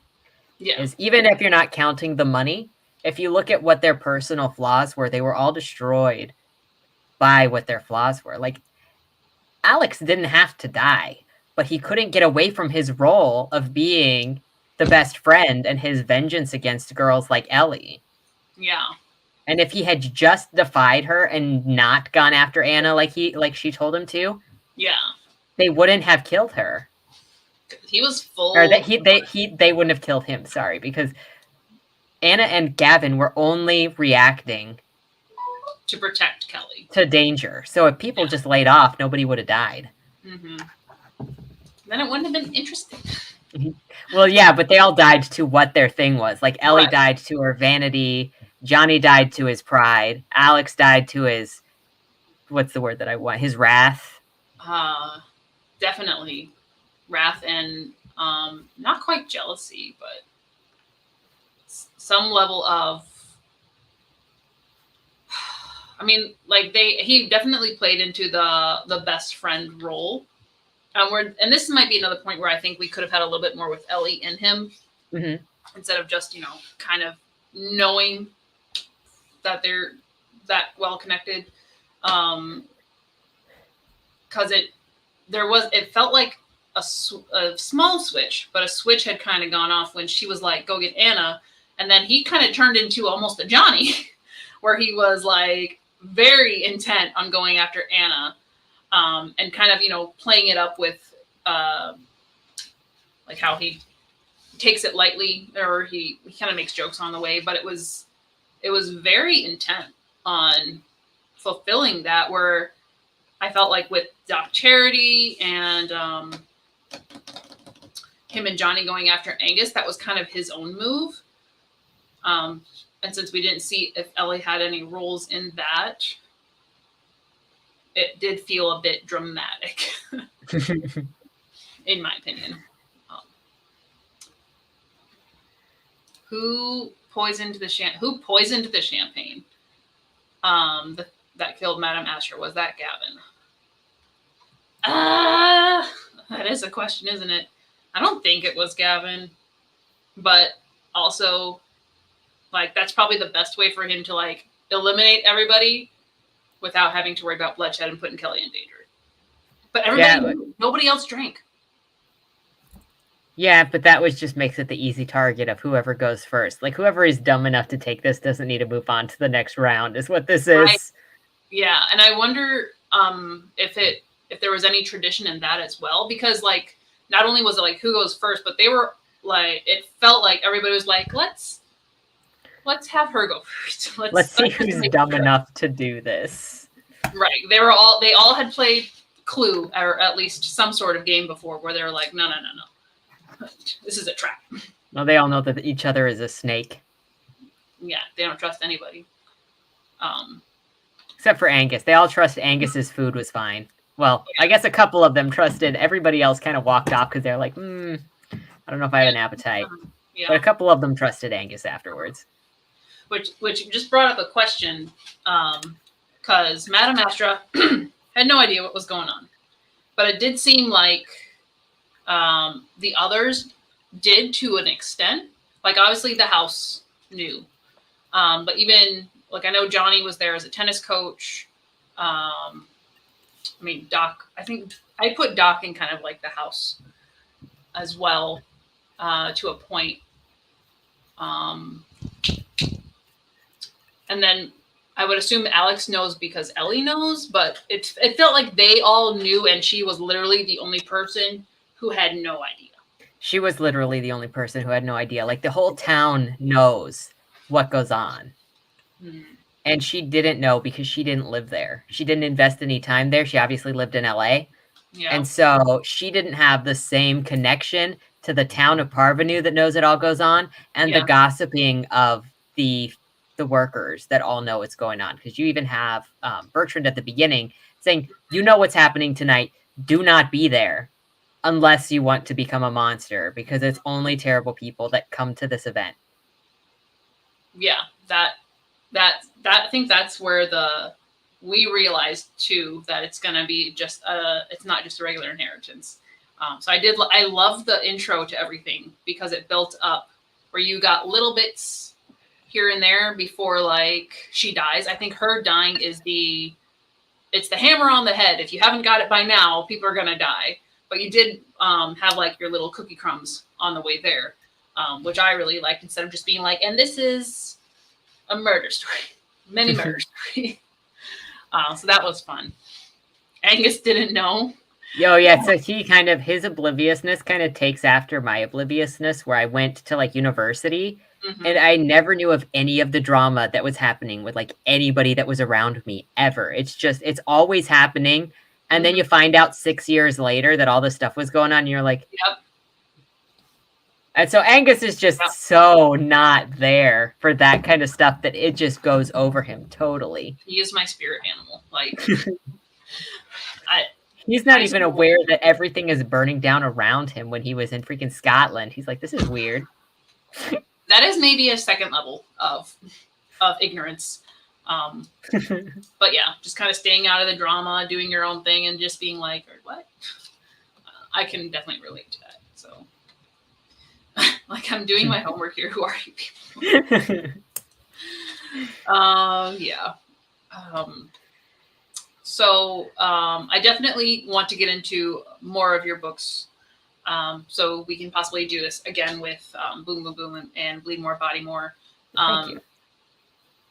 Do you, aside from the Dead End Drive like prequel, which should be coming out soon, someday soon, in the beta version maybe, and then we have the trilogy being finished off with Bleedmore, Bodymore, and you mentioned a sequel for Boom Boom Boom. Yes, Boom Shakalaka Boom. Oh my gosh. I hope you have that up on Goodreads already so I can add it, because that's a fantastic title. No, it's not a good yet. I'll have to drop it there. But it's freaking going to Blake's house in North Carolina, and he's going to set off an EMP that takes out a quarter of the East Coast.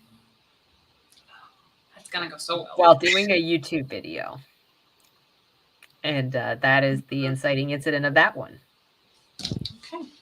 And the feds that you get introduced to immediately in that book. I don't know if you know much about the Boom universe, but all of the feds are named after movie actors or famous movie characters. Yes, I remember you talking about that. And so the feds that you meet when you get to North Carolina at the moment are Denzel Washington and Tommy Lee Jones. Perfect. Oh, that's going to be a good And one. Bill Cosby may or may not come back. I don't know yet. I can't work on that book yet. Okay, we know no spoilers on Bill Cosby. Oh, and Scarlett Johansson. She's going to be in there, too. You get a lady fed now. There's a name. There is a name. Now, for you mentioned that there is an audiobook for Dead End Drive. I personally read the ebook, but you did make my wish list for physical books this year, so good job. Hey! I know. I'm making a Christmas list, and any of the 5-star reads are auto buys. Like, I read the ebook first because I'm like, I'm going to support you no matter what. And then if I really like it, you get the shelf. Whichever. I haven't figured out a shelf yet because I literally reorganized my Disney stuff. So I had to put that there. Yeah, so paperback, hardcover, where are your books available? So how people can find them? Do you primarily use Amazon? Tell us all the things. All of your favorite bookstores will carry my books, so get them there. Even in Australia, because I've had to go and look up where to buy books in Australia if mine were there before for someone else. And considering Spotify has just purchased Find a Way, you'll soon be able to get my audiobooks through Spotify. Oh. And you can also request them at your libraries because they're in the library catalog. All you have to do is actually request that the library carry my books. And your library should be able to order them. Go to Libby, request it. So if you don't like Amazon, it's okay. You can go to any of your independent bookstores and still get them. Are you going through like Ingram for that? Or? Yep, I'm in Ingram Sparks. Okay. And I don't know if you know, Ingram Sparks is connected to Lightning Source. And that's why you can get the books in libraries, because Lightning Source is the catalog that libraries use to order books. Amazon is not connected to Lightning Source. Amazon's not connected to nothing. Nope. Nothing. Yeah, I literally use, or I have been using Amazon for my paperbacks because it's the cheapest way for me. And I usually use those for like giveaways and whatnot.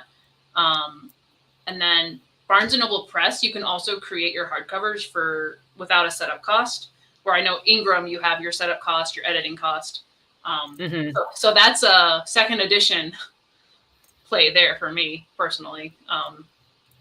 But the audiobook, yeah, I don't know if anybody else is interested in the comments, but I definitely am. How was that process? Because I know you've like been in theater, I think you're a pretty good narrator, but you chose to go with someone else for the audiobook, which is probably the smart thing. We shouldn't do everything on our own. How was that process? I'm probably going to record the second book of Bodymore and Boom myself, because I don't know if I can afford my narrator anymore. But I found Kieran, and he is freaking amazing. I found him on ACX, which is the Amazon thing. And instead, Amazon gives you a couple different options if you use their search thing. And so I chose the one where I was non-exclusive, which means I had to pay up front totally for everything. Right. But then I'm not tied to them forever. If you go exclusive, then you can only distribute through them for up to 7 years. And then you can go to a year-to-year contract.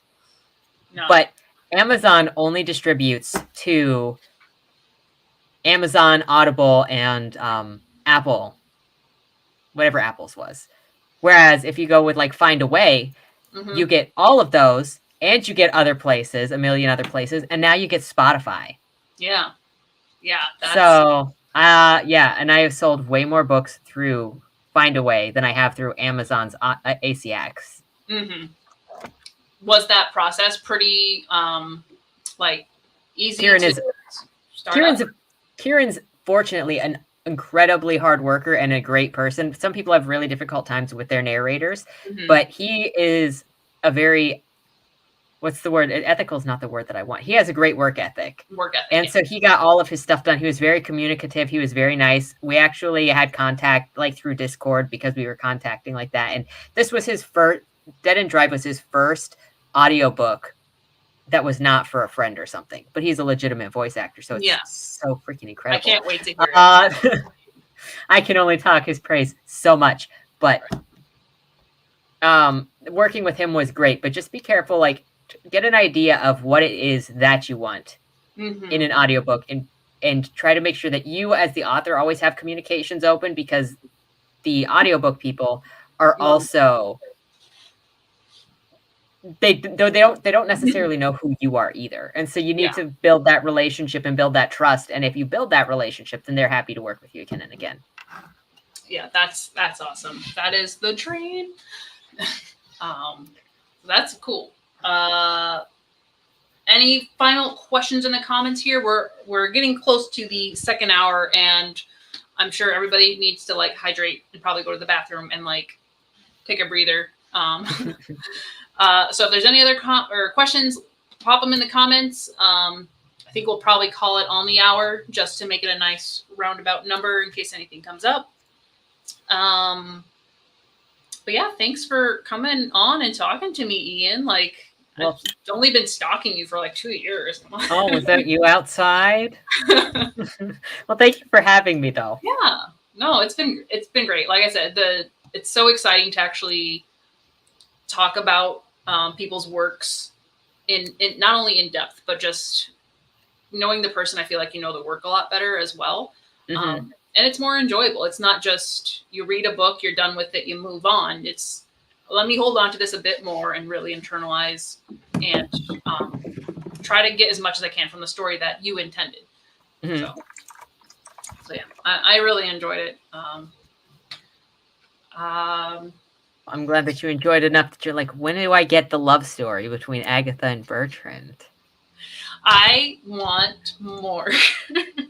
I'm a character person, so like if somebody, even if their like grammar and vocab is terrible like mine, but if their characters are strong and the plot is at least there, I'm a character person. Like I will follow characters before authors.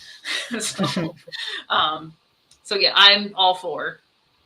Oh, freaking wait until you see Anna's poor sad story. You're gonna give me angst and pain. It's like she just wanted to be near her mother, and so you're gonna find out growing up, since Agatha would not like acknowledge her existence.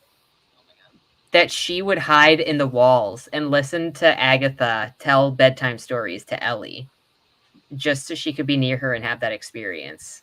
Yeah. That's nice. I'm probably a weird person that's like, yes, the pain is what I want in a weird way. But it feels more real than everything just being,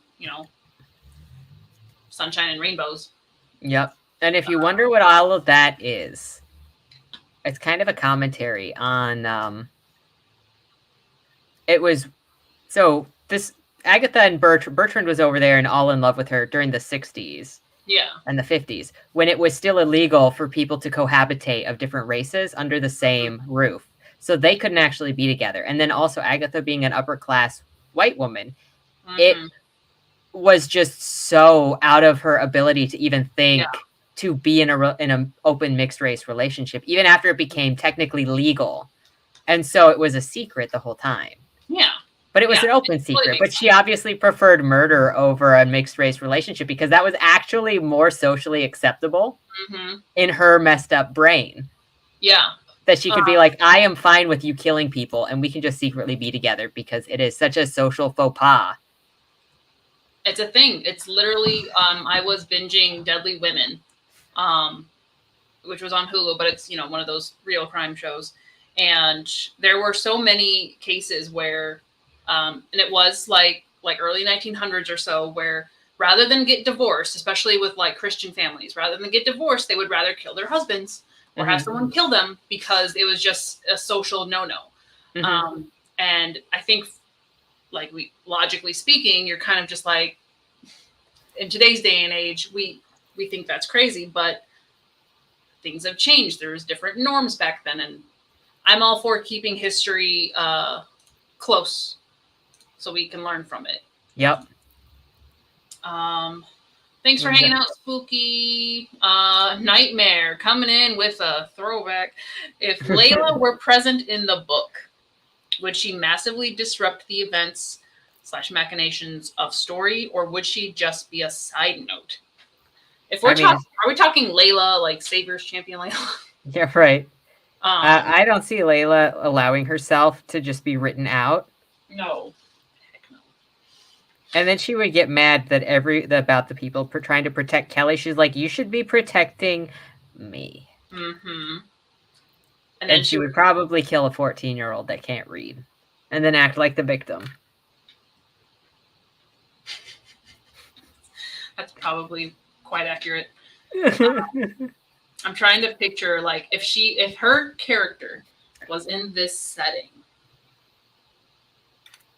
she would almost be Ellie, but probably, with a lot more like bipolar conversations with men. But I could see how, like, she would play other characters first before getting involved. Yeah, and I think she would go for Kelly first because she would want to remove whoever had the most attention and then insert herself and then see if she could control the other people. And then if she couldn't control the other people, she would kill the other people. And she would badmouth Anna and try to get with Gavin. I'd be like, no, dang it. Stay on your lane. Oh, gosh. Are you sure she wouldn't go for Matthias? Because Matthias could play the boy that she wants. Oh, then whose game would be stronger, Matthias or Layla? Here's the fanfic version, guys. Go for it. We'll let you figure that out. Did we miss anything? Would you dual voice an audiobook? Like Ian personally, or just have a dual, like, two narrators, like a female and a male? Yeah, do you mean personally or in general? Because I am trying to get into doing some audiobooks, but I am working on things. Life is scary. You'll know when, like, Bodymore 2 has an audiobook that, oh, okay, I'm successfully getting into this now. Right. Yeah. Two narrators. I know that it's two narrators. Would I use two narrators?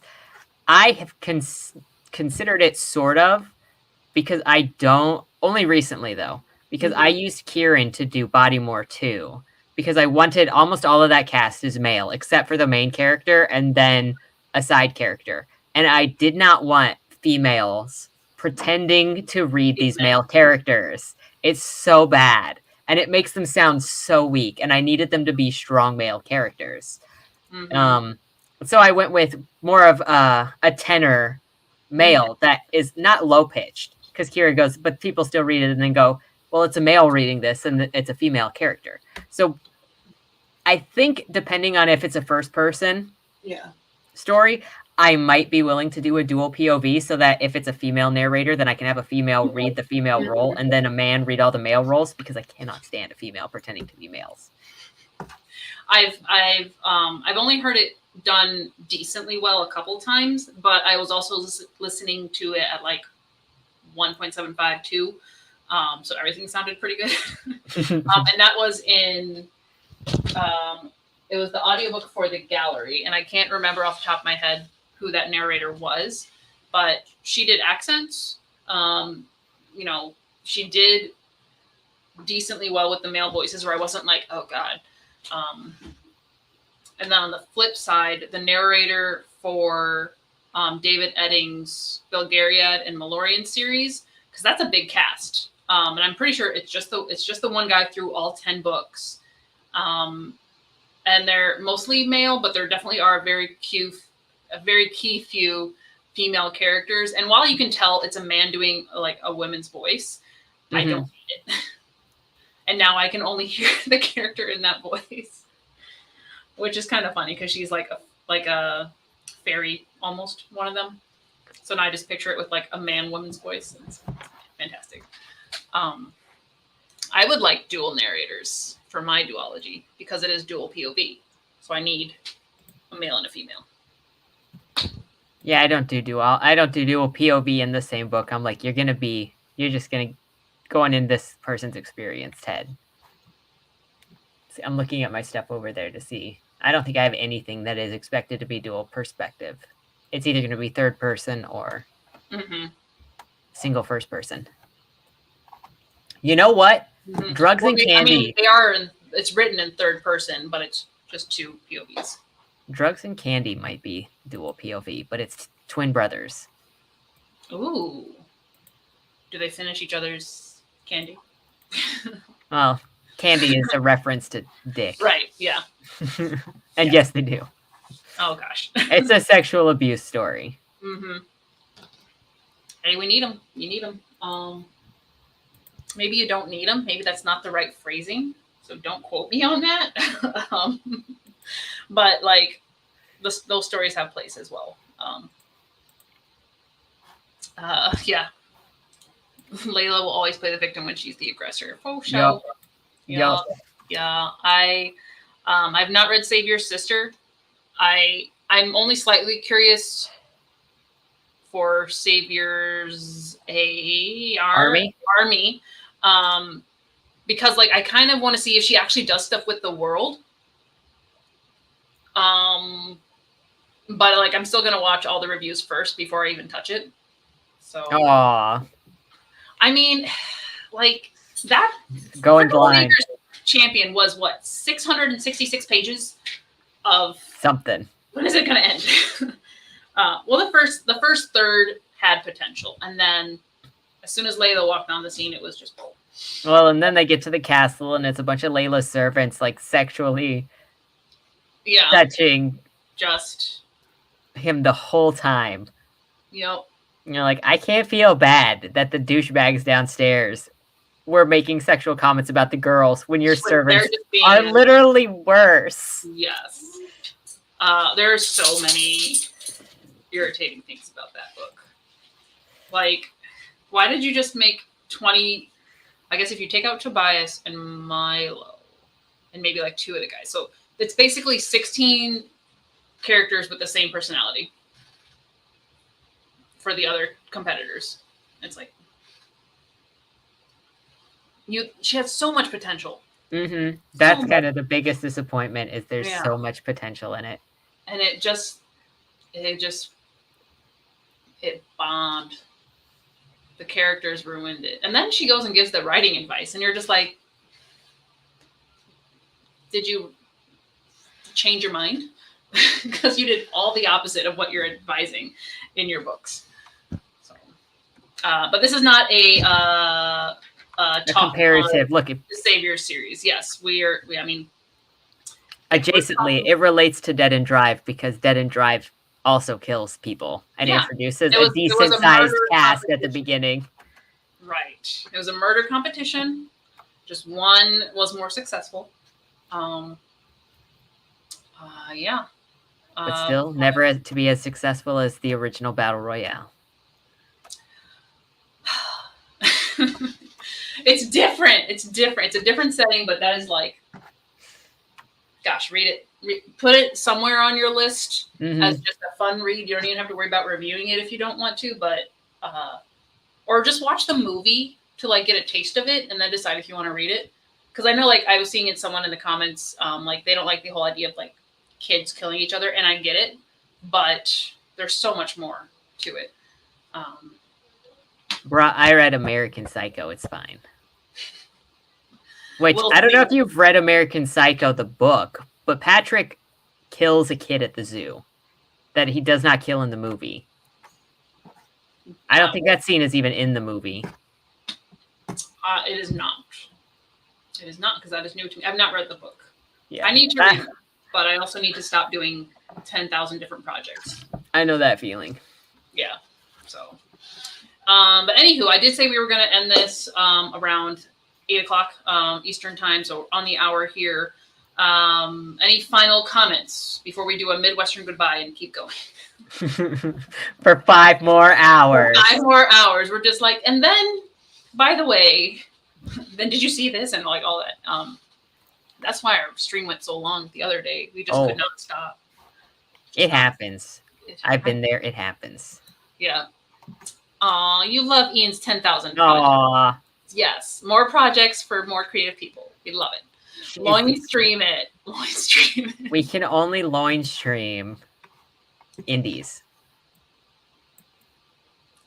Fair.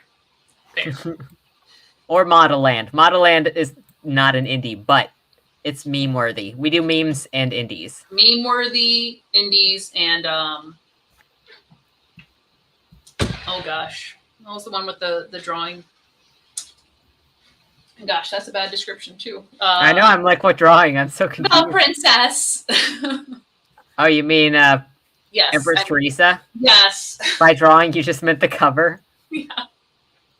That was an indie. Like, it wasn't? It was an indie. It was both indie and memeable. Oh my gosh. That's fantastic. It's the greatest. It was meant for a laugh. Maybe it was actually not, but it earned the laugh it got. So that was a great story to run through. Did you read it? Night of the Mannequins is meme worthy. I probably need to read it for myself to catch all the little bits that you didn't talk about. But I was just thoroughly pleased, just sitting there and listening to your entire, essentially like walkthrough synopsis of it, and just being like, how do you even get that idea? Like, what do you have to be on to connect those two things together? So I do need, like, you just give me a list of books to read and I'll start chugging through. Because right now I have one more indie this month to read and review. But I don't know what their publishing status is, so I do need to talk to the author about that. And is it an ARC? It's not. See, I don't know if it's an ARC because it's somebody who like kind of pops in our comments once in a while. And he's like, hey, you want to read my book? And I'm like, sure. But it's set up for, it looks like it's set up for publishing, but I have not found it anywhere. So I'm just going to see what's going on with that. And then I have this Disney book I need to read. Uh-oh. Is that one of the villain is it one of the villain sexy books? No. Come on. You should have figured that out about me so far. It's their Twisted Tale series where they take an element in the original story, like from the movies they did, and flip it. So like this one is for Princess and the Frog, and it's what if Tiana made a deal that changed everything? So I think she's going to make the deal with Dr. Facilier, but I've not started it yet. I don't know how much into Disney you are, but my childhood and my adulthood. Hey, Disney is hiring people to make official Disney fanfic now, okay? Dude. Well, that's what I mean with like what you're talking about is the what if that's technically Disney fanfic. It's the same with there is a legitimate section of romance with the villains books that are endorsed by Disney. There are so many different things that I haven't even started because I don't have enough shelf space, but I have seen a lot more like Disney sponsored like spin-offs and like almost fanfic. But what I've noticed with this series is they only have been writing the female like main leads. Like Hercules, they wrote Meg, which is like whatever, sure, she can be a POV, but I wanted Hercules. So I want to do a Lion King one. Like let's take it into the Pride Lands and do it. But that's a project that I don't need to add to my list at the moment. And yeah, get your other stuff done. I know. I'm trying. I am making progress. I haven't played my video game today, so there's still time. The sun's not down yet. I know, but Cordy just started our usual stream. It's time to go. I know. But then I have to I really need to take a break. And I drink all my water, so I need to hydrate. But yeah, here's the Midwestern goodbye. I promised. I don't think we have any questions, but Ruth said Night of the Mannequins is meme worthy and it's short. Ian reasons so we don't have to. Oh gosh, you did come in with a question at the end. Fine. Final question of the day. What are the writers you would like to have in for a round table to talk about storytelling and writerly conversations? Is this to me or to Ian? Oh, you do it too. I want to hear what you would say. Okay. If we're talking writers, like people that I'm just going to name my favorite authors because Nora Pierce created me, essentially. I also really like Diana Wynne Jones, probably because I saw all the Miyazaki movies first, and then I read the books, and I was like, how do you be so that's an extra level of creative where I feel like I'm still very logically based in all of my writing. So definitely those two. If we're talking indie authors, I got you. So hey. Aww. Yeah. Check. Trying to think of what good books I've read this year or even last year. Oh no. That droughty. There were some gems, Half a Soul was really good, and that was Olivia Atwater. I just really don't know much else about her. I haven't read any of the other books, but I loved her. I loved that book written by her. And Ben Reeves. He seems pretty cool. He's here on YouTube. I think his channel name is 21st Century Writer, and he's been writing a novella series called The Bewilderness. And this is the surreal fantasy, like Alice in Wonderland, but it's got some mystery elements into it. It kind of even has some Matrix elements into it. And I've thoroughly enjoyed it. As soon as those things released, I've been getting them and just why is it taking you a year for another book? So I would really like to talk to him. He just has some really cool ideas. So those are mine right now. So yeah, who do you have in mind? I have, obviously Bret Easton Ellis, because he is one of the people that I really like. Chuck Palahniuk I would throw in there because he's got interesting. Mm-hmm. I don't know if you know him. He's Fight Club. Okay. I figured you'd have more, not necessarily obscure, but broader scope in this. So I would take Brian Masters. He's my favorite nonfiction author. Mm. I also think having it's not really a round table for storytelling specifically, but I also think that Robert Ressler would be an interesting. He wrote a book about working in the FBI and helping build the criminal profiling system that the FBI uses back in the 70s. And I think he would have a lot of interesting insight into reading people and analyzing people. Mm-hmm. Also, because he personally interviewed John Wayne Gacy and Ed Kemper. it's like you want to meet that person, but also you're like, they're immediately going to start judging me. Nah, I'll take it. Oh, come on. And I think you learn a lot too as a writer from learning from nonfiction and fiction. So I don't really see a downside of that. And then I think obviously I like Dan Simmons. Mm-hmm. Yep, you mentioned that. I think they would all be interesting roundtable. For sure. Roundtables in themselves can be interesting. And then let's just throw Ayn Rand in there because we need to mix it up a little bit. Copy. We're gonna make a very large roundtable. Yes, we are. And we're gonna to keep people separated as they start to fight. I'm like, and then we'll get some prime time tickets sold. Yes. Sponsored by Kirkpatrick. This is the real Fight Club. Right? We don't talk about Fight Club. You were at the store where we're about to Montana. Here. But definitely, you know, I know most of you guys from your streams with Year of the Author, Katie and Laura. So I think y'all already know to keep following Ian. Finger goes that way. There we go. They all just unfollowed me. I just lost like 10 subscribers. Oh my God, no. Don't click it twice. Click it once. If it's good, you're stop. It says subscribe. You're more than welcome to like and subscribe this video. I'm very bad at promoting myself that way, but do it. Do it. Do it. Like, do it. She is so good.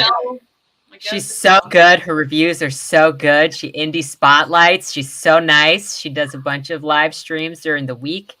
Subscribe. So many live streams. And also buy her books. Yeah, if you're interested in fantasy dystopian, not cringy YA, in my opinion.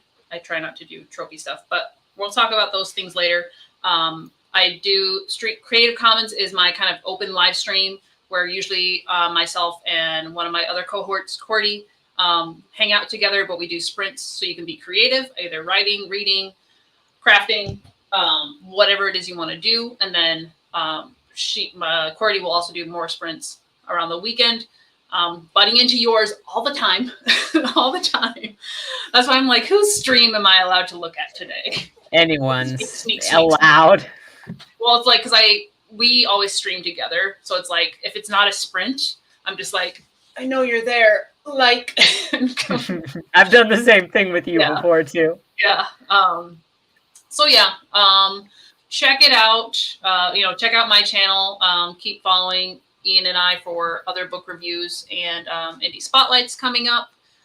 And we'll see where this goes.